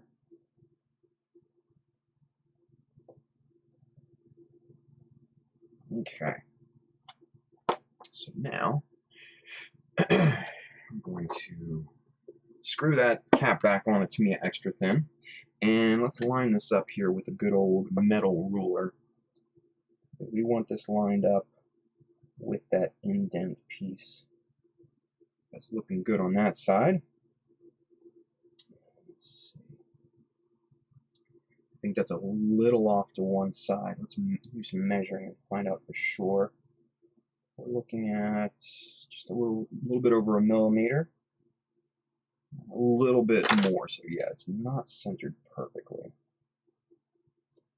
Going to apply a little pressure, just push that off to the side a little bit. And now what we're going to do is we're going to take our little T-square here, and we're going to make sure that this is lined up perpendicular. That looks good there. You always want to do it from both directions just to be on the safe side, because you never can be too careful with measuring. Let's see. Cry the Angered said his ex-girlfriend dropped the Tamiya panel line accent on the table. She took a pic and became a meme on the internet. Imagine that. Imagine that. An accident like that becoming a meme. I don't know whether that's a good thing or a bad thing, really. I don't know. I mean, if it made any more of a mess rather than just spilling on the table, then I don't know. But that's funny. That's funny. All right, so let's see. Let's do a little bit more measuring just to be on the safe side. A little bit over 1. A little bit over 1. That is looking really quite nice. All right, so now we've got that glued down in place exactly where we need it to be. So the next thing I'm going to do is to bring up the panel lines off of this and off of that recessed piece as well. So let's take a look and see exactly the width. This is exactly 6 millimeter. So what I think I might want to do is I have a 6.3 millimeter wide strip. So let's pull that out first and see if that matches up to this the width of this recessed piece. Because if it does, we can use that strip then as a guide, as a measuring guide for our chopper to cut up the dymo tape that we're going to use for scribing. All right, so we've got a 6.3. Now, if this fits in, then I think we'll be in good shape. This might actually need to be, yeah, that's way too wide. That's about 0.5 millimeter wide there. Kind of what I expected, though. So I'm not very disappointed in that. So what we're going to do is cut some dymo tape with this. Let's pull the chopper back down here. All right. And grab the good old Zona L square here, right there. We're going to pull that stop block back. Now we're going to put this up just kind of where we think it might be. And you have to take a look at this almost like at a 45-degree angle. So we're going to go just a hair under 6, because what's going to happen is we're going to put this down on the piece, and the it's basically going to act as a stencil for our scribers, and it's going to run on the outside. We want those two lines to be exactly 6 millimeters. So if they're 0.15 millimeters each, we need to subtract 3/10 of a millimeter, 0.3 millimeter, off of the 6 millimeter diameter that the indented piece is. So we're looking at about 5.7 millimeter. And again, you can eyeball this.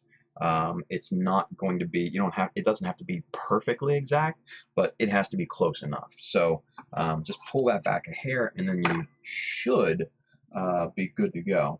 So let's see, I got a piece here in the good old scrap bin of dymo tape that I think will work nicely here.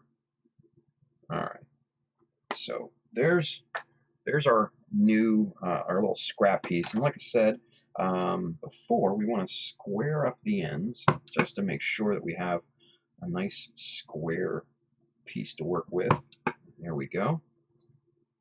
Grab those two little scraps from the blade, and so now we have a perfectly square piece of dymo tape, 90 degrees in all directions. So what we're going to do is we're going to flip it around to that orientation, and we're going to cut for thickness. So what I like to do is take my Zona L square here and bump that up, push that dymo tape into the stop block, and then make my cut.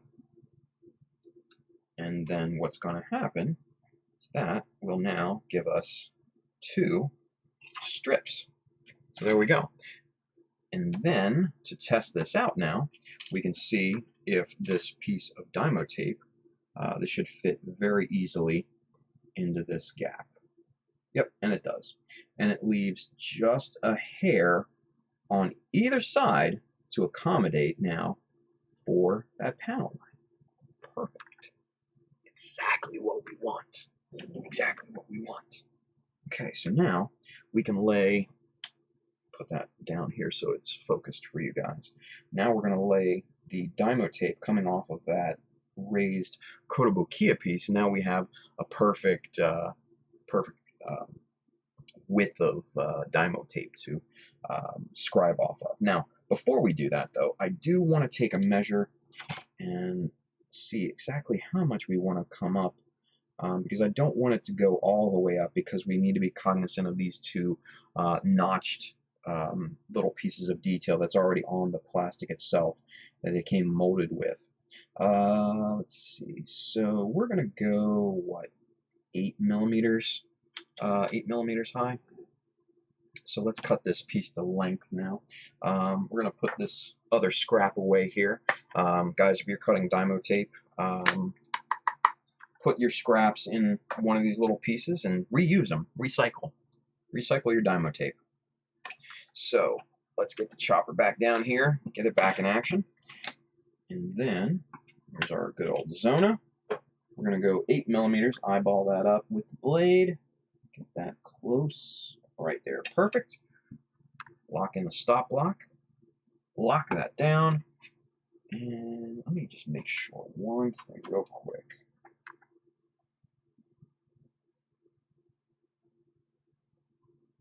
Yeah, okay. Okay. That seems short. Let me make sure here. Hang on. No, okay, that's gonna be short. Measure twice, cut once. Okay.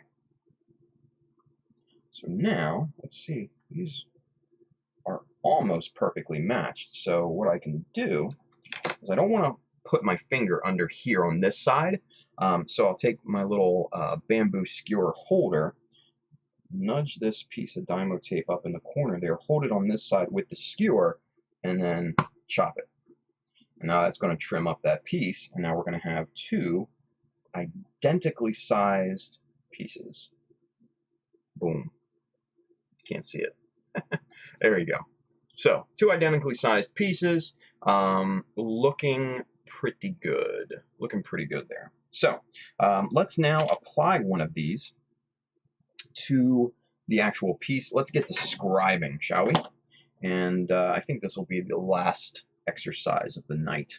And then I will let you guys go, and we will do this some other night. But let's do this first before we say goodbye. Okay, grab that with the Dymo, or the tweezers, I should say. And then we are going to put the visor down so we can see exactly what we're doing.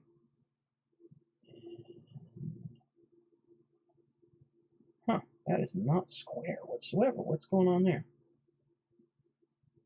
We'll position it to where it will be square. How about that?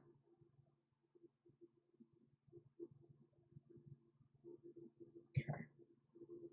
Sometimes you gotta manipulate the tape a little bit. You gotta make it do what you want it to do. So there's nothing wrong with that at all. And it's not exactly centered, so we're gonna push it over just a little bit with our fingernail to, it should just be right at the outside position of this piece here. Looks good there. Let's see what this looks like. It could be pushed over a little bit more.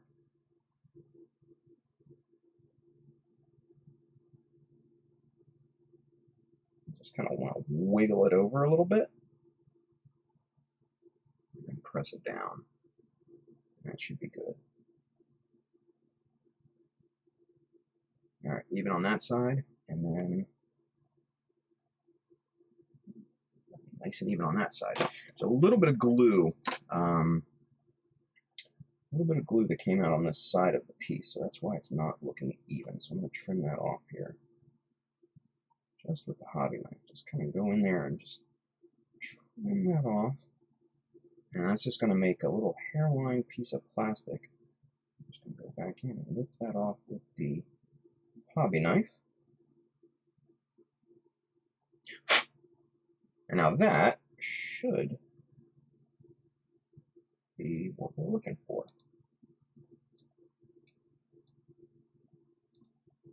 All right, let's double check for square.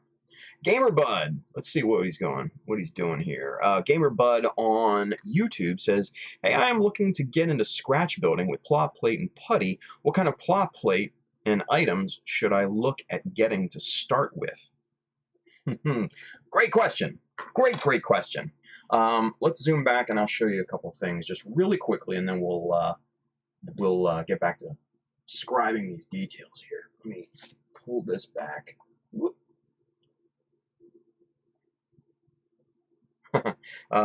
John Yusko says, any chance you'll visit sunny California for SCGMC? Man, I am going to try this year. I am absolutely going to try. I really, really want to get back out there and see you guys. But being on the East Coast, being essentially the farthest away from California, man, it's tough. It's money. It comes down to money. So I'm going to save my pennies, and you know what? We'll see. We'll see. But I'm definitely going to try, Joe. Definitely going to try. John, sorry. Damn, bad with names.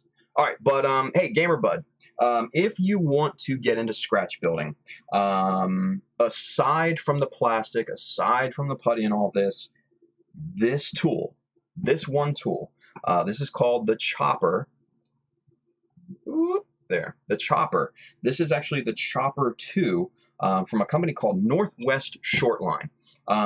This will make your life so much easier because it's basically like a miniature, almost chop saw. You can trim down plastic strip with it. You can trim Dymo tape and stuff like that. Oh, cool, you're already getting a scriber this week along with primer, paints, and cement. Awesome, dude. Awesome. So you're getting into it, man. Like, jumping into the deep end. I love that, dude. I love that. But this particular tool has essentially revolutionized the way that I scratch build and modify and customize and all that. It's a bit of an investment. It's about $50, but it's worth its weight in gold. It really, really is. Let's see, what else? What else? This little guy here. This is the this is a miniature T square. They call it a T ruler. It's by Wave. You're going to have to go to probably HLJ or Hobby Search. Will definitely have these. This is amazing. I love this. This is my ruler of choice right now, and I've got a ton of metal rulers. So this is super, super handy. But for actual materials and things, let's see. These guys right here, Evergreen. Evergreen Scale Models. This is a US-based company out of a couple different places, it seems. Either Des Plaines, Illinois, or Woodinville, Washington. They probably have a couple different plants in the US. But these guys are great. They come in a bunch of different sizes, widths, shapes, all that good stuff. And I use this like crazy. I go through a ton of this stuff. So you can actually buy these directly from their website pretty inexpensively. But if you have a local that carries these, which a lot of local hobby shops do tend to carry these, because this is very popular with the old school modeling guys, cars, tanks, trains especially. They love this stuff. Hard to access outside of the U.S. Yeah, it can be, man. It can be. Chris, where are you at, man? Are you over east? Where exactly are you at, man? Because I know when I went to Japan back in 2016, a bunch of the hobby stores had this just because they've been using Evergreen for years and years and years. Back from like the old school Hobby Japan. Oh, Malaysia. Okay.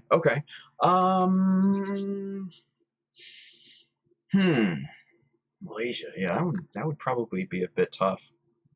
You may want to ask around some of the local hobby shops and stuff there, because you might be able to get it. I know HLJ carries it, and I think Hobby Search might carry it as well. So yeah, I would check around. I would think Malaysia. I mean, the hobby scene over in Malaysia is fairly decent from what I'm led to believe, but yeah, you should be able to find it somewhere. I mean, they might even be able to special order it for you, so I don't know, it's a tough call, but definitely do some searching, because it's quality stuff. You did ask. Okay, you need to direct go overseas. That sucks. Yeah, that's a tough one. But check out Evergreen's website. I don't know what it is off the top of my head. Probably evergreenplastics.com, something like that. but man, they're just so good. And you can get big packs of it, like 20 strips and stuff. Kotobukiya and Tamiya, yeah. Tamiya makes some sized strips as well. They make some of these like 3 millimeter round bars and stuff like that. They make tubes, and then obviously Pla Plate, which is their branded plastic plastic sheet. But if you're in the U.S., you can get plastic sheet from a ton of different places. So you can actually get it on Amazon. And if you guys are obviously watching on YouTube, so there's actually a link under the video on YouTube to find. There's an Amazon link, and I've got pretty much all of the tools and materials that I use on there. I've already sourced them for you guys, so you can actually get them off of there. Most of them are on Amazon Prime because that's my preference. If it's on Prime, it's usually going to be from a reputable seller. You're going to get it distributed from Amazon as well. So most of these tools outside of the chisels and the specialized things like that T ruler, most of everything else is going to be on there. The chopper is going to be on there. Plastic is going to be on there. Calipers, angle finders, hobby knives, files, all that good stuff is going to be on that link. So check that link, peruse through it. But Amazon's a great resource for hobby stuff. It sometimes can be a little bit hard to find. You just got to know what you're looking for. So like I said, I sourced it all out already, all of this stuff, and it's in one easy to look at page. So it's a good thing Amazon is providing for us. Let's see what else. Mostly go to HLJ and Amazon. Yeah, HLJ, I mean, you can't go wrong with that. I really like Hobby Search. Hobby Search is great when it comes to tools, especially. They normally have a much better stock of chisels, especially like BMC. That's what I use. If you use MadWorks or something like that, they don't carry that. You'd have to, get them from another source. Oh, cool! You're joining GBWC. That's awesome, dude. That's great. Say hi to Win. Win is a no wait. Win's in. Never mind. Win's in Thailand. Sorry. Jeez. But dude, awesome. Join GBWC. Man, just have fun with it, dude, because that's really what it's about. It's just a ton of fun. Yeah, Hobby Search is a great website. I completely endorse them. And I'm not getting endorsed by them, but I endorse them as my kind of vendor of choice, if you will. Let me switch back over to camera one so I can talk to you guys a little bit easier here. There we go. It's a little bit better, yeah. You use a lot of different stuff on here. Gamer Bud. These little camera one. These little tweezers here are great for holding teeny tiny pieces. These are kind of reverse grip tweezers. I really love these things. These are inexpensive as well. But check out the link. Got a ton of tools on there, materials, things like that. Like I said, I've already sourced for you guys. Easy to find on one page. And if you do buy something on there, I get a little kickback from Amazon as kind of a thank you almost. So it does help support the stream and stuff like that. So I would appreciate if you did buy from there. It would be awesome. Let's see, Cry the Angered. And also, I've read that Japan will open frontiers to Europe, deleting the taxes. It will increase the income of... Ooh, that would be interesting.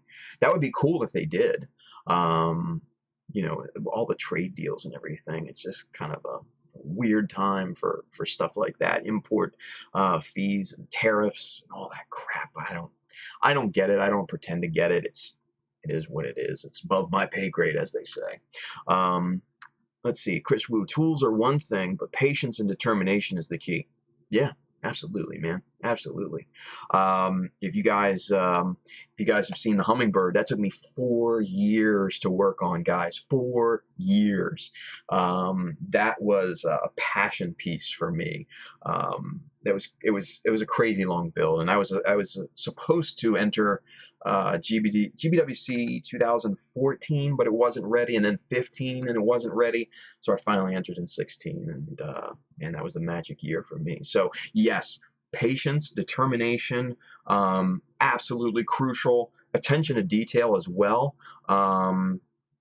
Attention to detail is just crazy.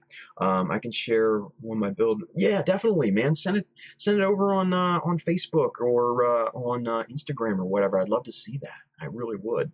Because I like to see the goings on with GBWCs in different countries and stuff. I spoke a little bit earlier, probably before you guys were watching, just in the beginning of the stream. I don't know if you guys have seen the Hong Kong GBWC this year, but wow, dude, the winner of Hong Kong was this mega size Sharzaku, and then the guy on the other side had this crazy scratch built Char's head with the helmet and everything. It looked amazing, and by a gentleman, what is it, Monfai Ing, I believe. Again, I can't pronounce for shit, guys. I'm sorry.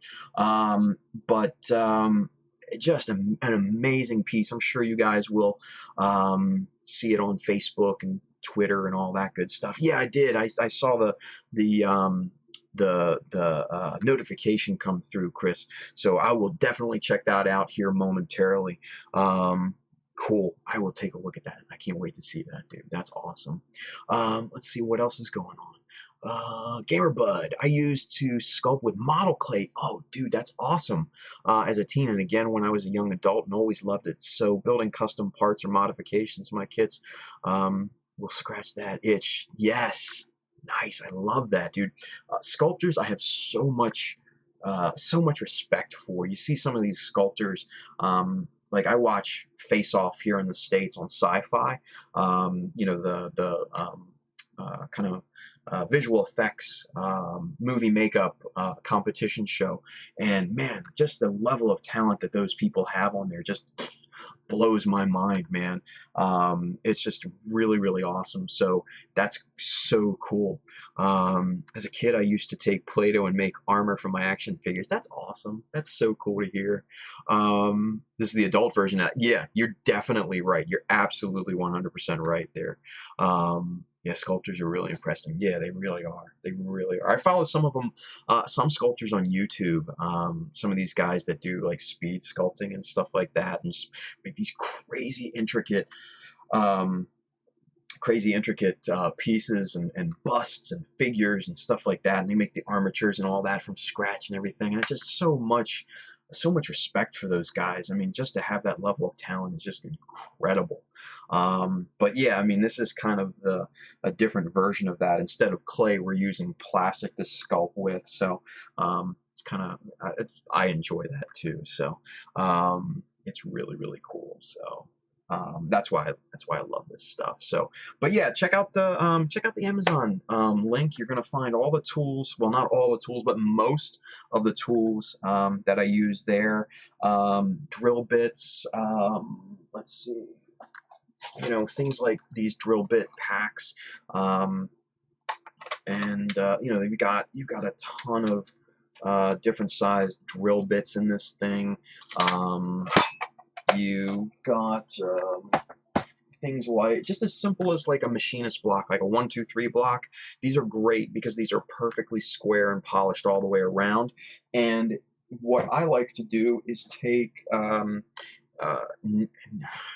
I'm terrible at pronunciation, neodymium, I think is how you pronounce it, rare earth magnets especially, and you can attach those to the steel 1, 2, 3 block, and then you can put a piece of plastic sheet underneath of this and basically put the magnets over top of that, and that will hold it onto here, and then you can use it as a kind of a right angle jig to glue you know, to glue pieces at a right angle. I love these things. That's a neat cheese block. Yeah, right. I wish. But no, these are super handy, and they're not expensive either. I think two of these, I think were like $5-10. You don't have to get like the perfect machinist block, because sometimes these things, you know, for high polish, high accuracy, these things can cost like $100. These were just inexpensive ones that I got for $5-10 on Amazon. So these are great. These are wonderful to have. And let's see, what else can I show you guys here? Chisels and metal rulers and all that sort of stuff. One thing that you're going to run into that you're probably going to want, and it's an oddball thing, but an old toothbrush, just for clearing dust away from a piece. Like if you have like a piece here that has, this piece has sanding dust, plastic dust in the scribe lines, you just take your toothbrush and just kind of brush it out and get that sanding dust out of there, and after a few seconds, yeah, all gone, all clean. So definitely an old toothbrush is good to have. Various grades of sandpaper. The lowest I'd probably go is 400 grit, and I mean, they sell up to 3,000, 5,000 grits of sandpaper, but I personally don't need anything that high. Now, if you're going for high gloss or metallic or candy coat or something like that, you may need that, because to get that nice perfectly glass finish at the very end, you're going to have to do some really fine sanding and stuff, wet sanding and stuff too. So those are good to have.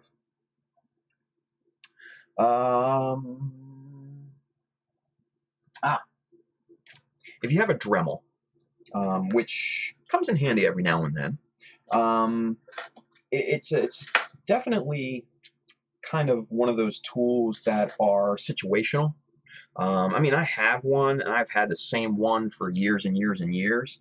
But these things, these rotary burrs, these are just 1/8 inch shafts that are, just go right into the Dremel. These are nice to have in a bunch of different sizes, obviously. I've got, shorter ones, which are the Dremel branded ones, but then these taller ones are kind of off-brand, if you will, but they're tungsten carbide, and they are double cut, so you can twist either way and they'll cut through whatever material that you're using. So these do actually come in very handy.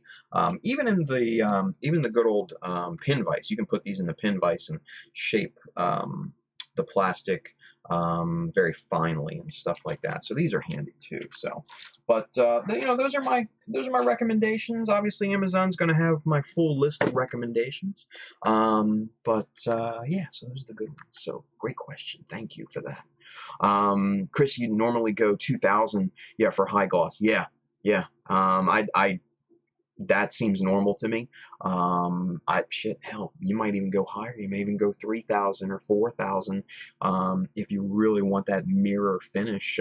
Get in some Tamiya polishing compound in there too, just to get it baby butt smooth. So yeah, that's definitely a good call. But we use 600 to 800. Yeah, that's pretty much the going, the going standard for sandpaper in the plastic field. So, oh man, Cry, good. You're going to work. Have a good night, sir. Thank you for watching. We'll see you next time. Have a fun day at work, man. Hopefully you don't work too hard. But Chris says rotary drill is good for mimicking details for screws. Yes, absolutely. I do that a lot, actually. If you look at the my Blue Destiny that I refurbished, I had a bunch of those in there, and I was that was one detail I used to do back in the day a lot. So yeah, I used to kind of overdo it, I think. So minimize that on the refurbish. But yeah, I used to go pretty much overkill with that, with the little drill holes to mimic rivets and and stuff like that. So yeah, definitely. All right, so let's get back to this. Let's finish up the scribing here. Let's toggle back over to camera 2. And let's see, grab the chisel. Here we go. So guys, what I like is for panel lines, 0.15 on a 1/100 scale model. Still using old plot plate detailing. Hey, you know what? Old school is still very, very relevant. Yep, old school method, perfect. That's what I do too, man. I started back in the early 2000s looking at Hobby Japans and stuff like that, you know, with Max and all those guys, and kind of learned from looking at all those stuff. So yeah, man, old school is still very, very viable. All right, so let's see. What we're gonna do is we're gonna run our scriber around this piece of Dymo tape, and let me just eyeball this here, make sure this looks nice and square on all sides before we do. Like the old adage, guys, measure twice and cut once, because once you're committed to it, you're going to stay committed to it, or you have to fix it, which is a pain. But this looks pretty good, so I'm going to start committing to it.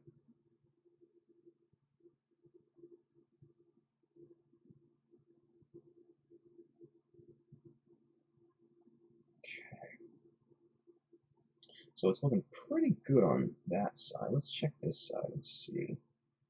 Clean up that little bit of glue squeeze out there.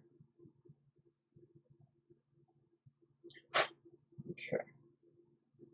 Looks good. All right, so we're just going to bring this down to the detail piece, because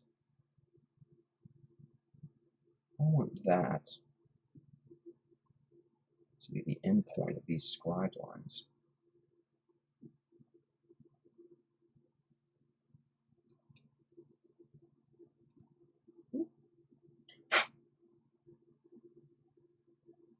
All right, so real nice and light passes on these first few passes on the scribe. You don't want to go hog wild on it the first couple scribes. You want to just be gentle with it and let the scriber do the work initially. Let's see. Chris says, need to breathe and all those poison inspiration from the whip book. Yeah, by the Hobby Japan Masters. Yeah, man. The scratch building books especially. I love those things. And the Gundam weapons and all that. Dude, this is so great. I still have all those books from way back when. And another one that I take a lot of inspiration from is Kotoki's books, the Gundam fixation books. Those are, or what are they? God, I can't remember the damn name. Gundam Fix. Look at me, Gundam Fix. That's what they were called. The Gundam Fix books are just amazing. It's where I got a lot of inspiration for my Blue Destiny. I saw Kotoki's render of the Blue Destiny, and it just kind of blew me away. And I used that as kind of a number one inspiration point for designing my version of the Blue Destiny, which was one of my favorite builds. I just really enjoyed that for some reason. I liked working with the RX-79 Ground Gundam Master Grade. Just a good kit overall, even still to this day. Some people, will complain that it has screws or, something along those lines, but man, it's just such a good kit. It's good and solid. Kotoki's my favorite designer. Awesome. Yeah, he's my favorite designer too, man. I am what they call a Kotoki fanboy. You're damn right. I just love his whole aesthetic because he's a mechanical designer above all else. But then he, puts that into, designing mechs and stuff like that, which is really, really cool. Okay. Getting this box scribe in here.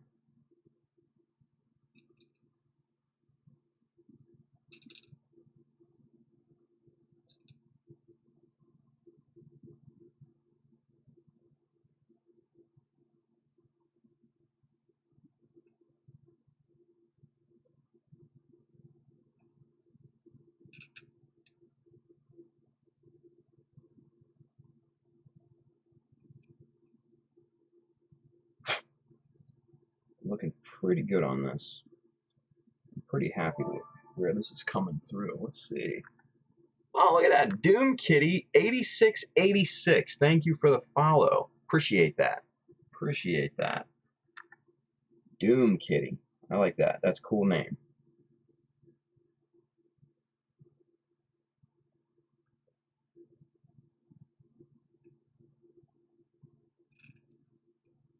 All right.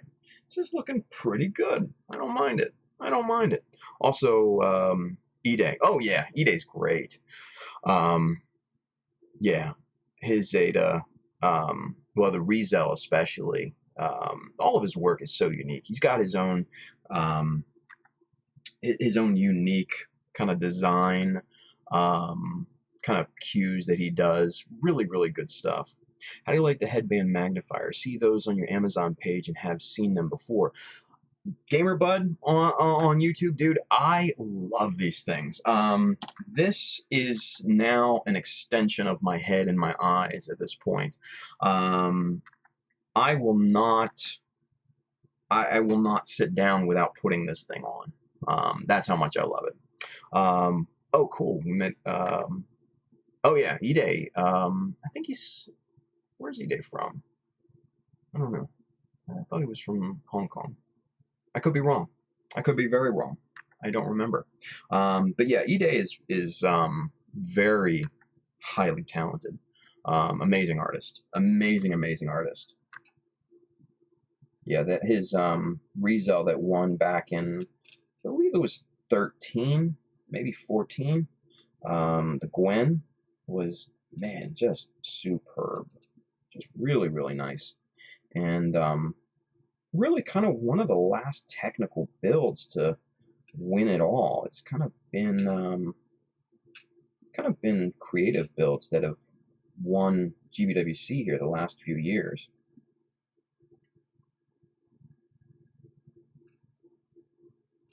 Him and the Japanese modeler that won, I believe the year after him, Shunegi, with his new Gundam, which was just impeccably detailed and just so very nice.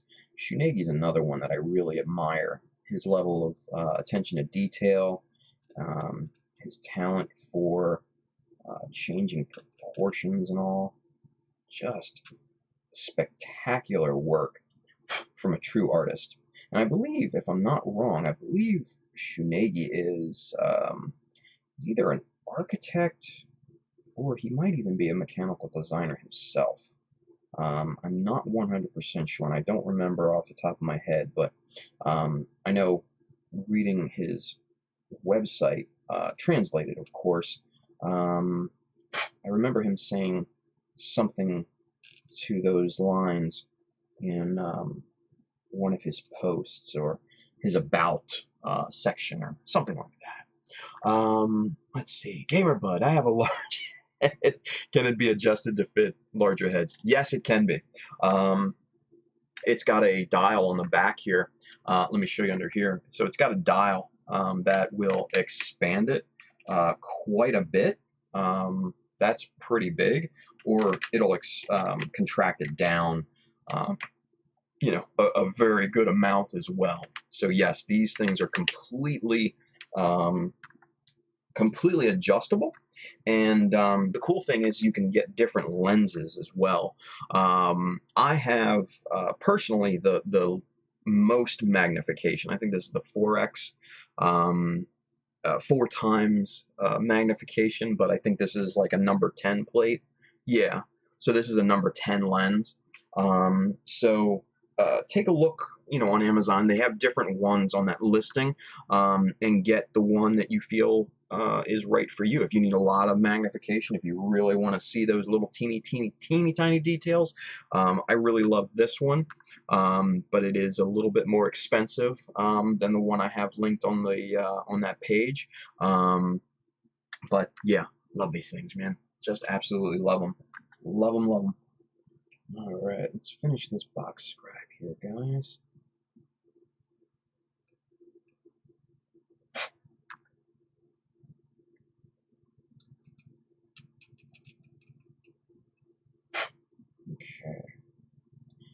that is looking pretty damn good. I dig it.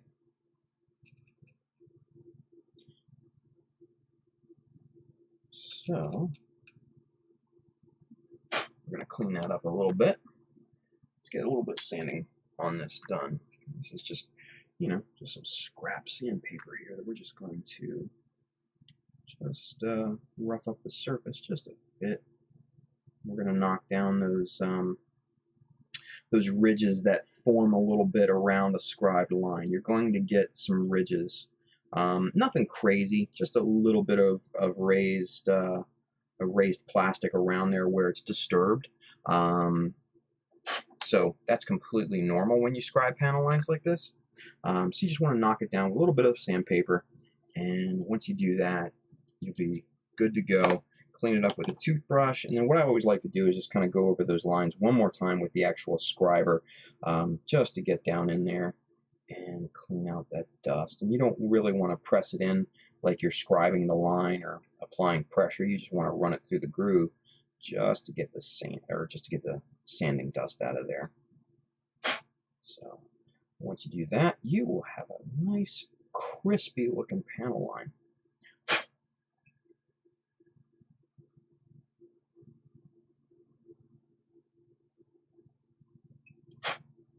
Alright, we are looking good. Beautiful. Cool. Alright, so let's get you zoomed in here so you can see the progress on that. Here we go. Alright, so let's see if we can catch the light just perfectly so you can see that. Oh, almost had it. There we go.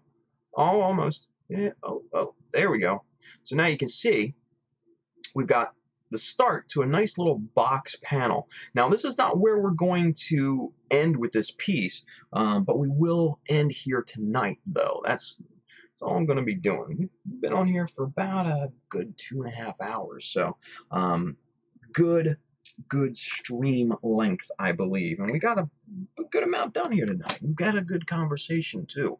Let's check back in with us in the chat here real quick. Very surprised you using freehand scribing. I don't have the stable hand to do that. Yeah, you know, I used the Dymo tape. That's what I use for a guide mostly. But once you get into a groove with it, once you're used to holding the scriber and the characteristics of the plastic especially, let's switch back to camera 1, you know, you will definitely start to get a feel for it.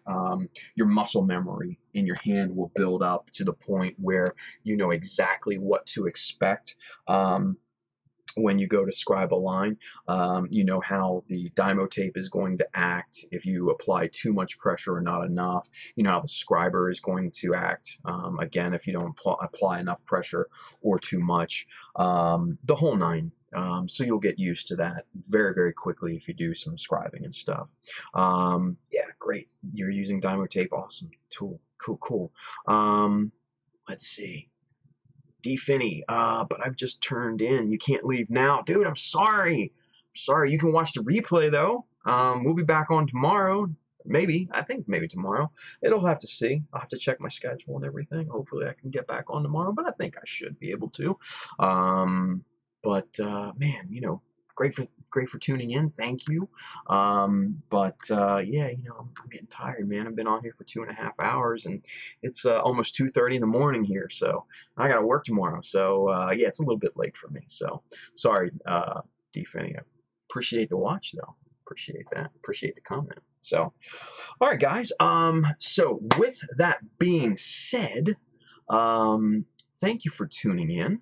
Thank you for watching. Thank you for all of the subs. Thank you for all of the subscribes and the follows and all that good stuff. Time zones, man. Yeah, D-Fanny, I feel you on that. Oh, yeah, dude. Gamerbud, yep, add that Dymo tape. And definitely make sure you get the embossing tape, not the normal tape, because the normal tape that they use now is thin and it's not great. The embossing tape is what you want, so make sure you definitely get that. If you go through the link, then you've got the right one. Also remind me, it goes to Xeon channel. Yeah, Scotty, he's a great dude, man. I love Scotty. He's a good friend of mine. So good stuff. But hey, Chris, thank you. Good to see you, and great information. I try, man. Try to impart the information as best as I can. But guys, if you are finding me for the first time here, make sure you go to chowdermecha.com for all your tutorials that I've done in the past, all of the different links and things, all that good stuff, all the social medias, Facebook, Instagram, Twitter, YouTube, obviously, Twitch, all that good stuff. Great skill and good information. Thank you, Chris. I appreciate that, man. That's very nice of you to say. I do appreciate that. That's awesome. Thank you. Makes me feel good. But also, too, if you're looking, hey, man, the Grim Reaper shirt from the Hummingbird. If you guys want one of these shirts, you know, it's got a little EFSF on the side there. That's pretty cool. You can get this on my store. We ship all around the world. $5 shipping in the U.S. and Canada. $10 shipping all over every place else. So good, high-quality T-shirts if you're interested. But aside from that, man, I'm going to jump off of here, call it a night. Thank you for watching. Tune in next time, and we will see you later. Good night, guys.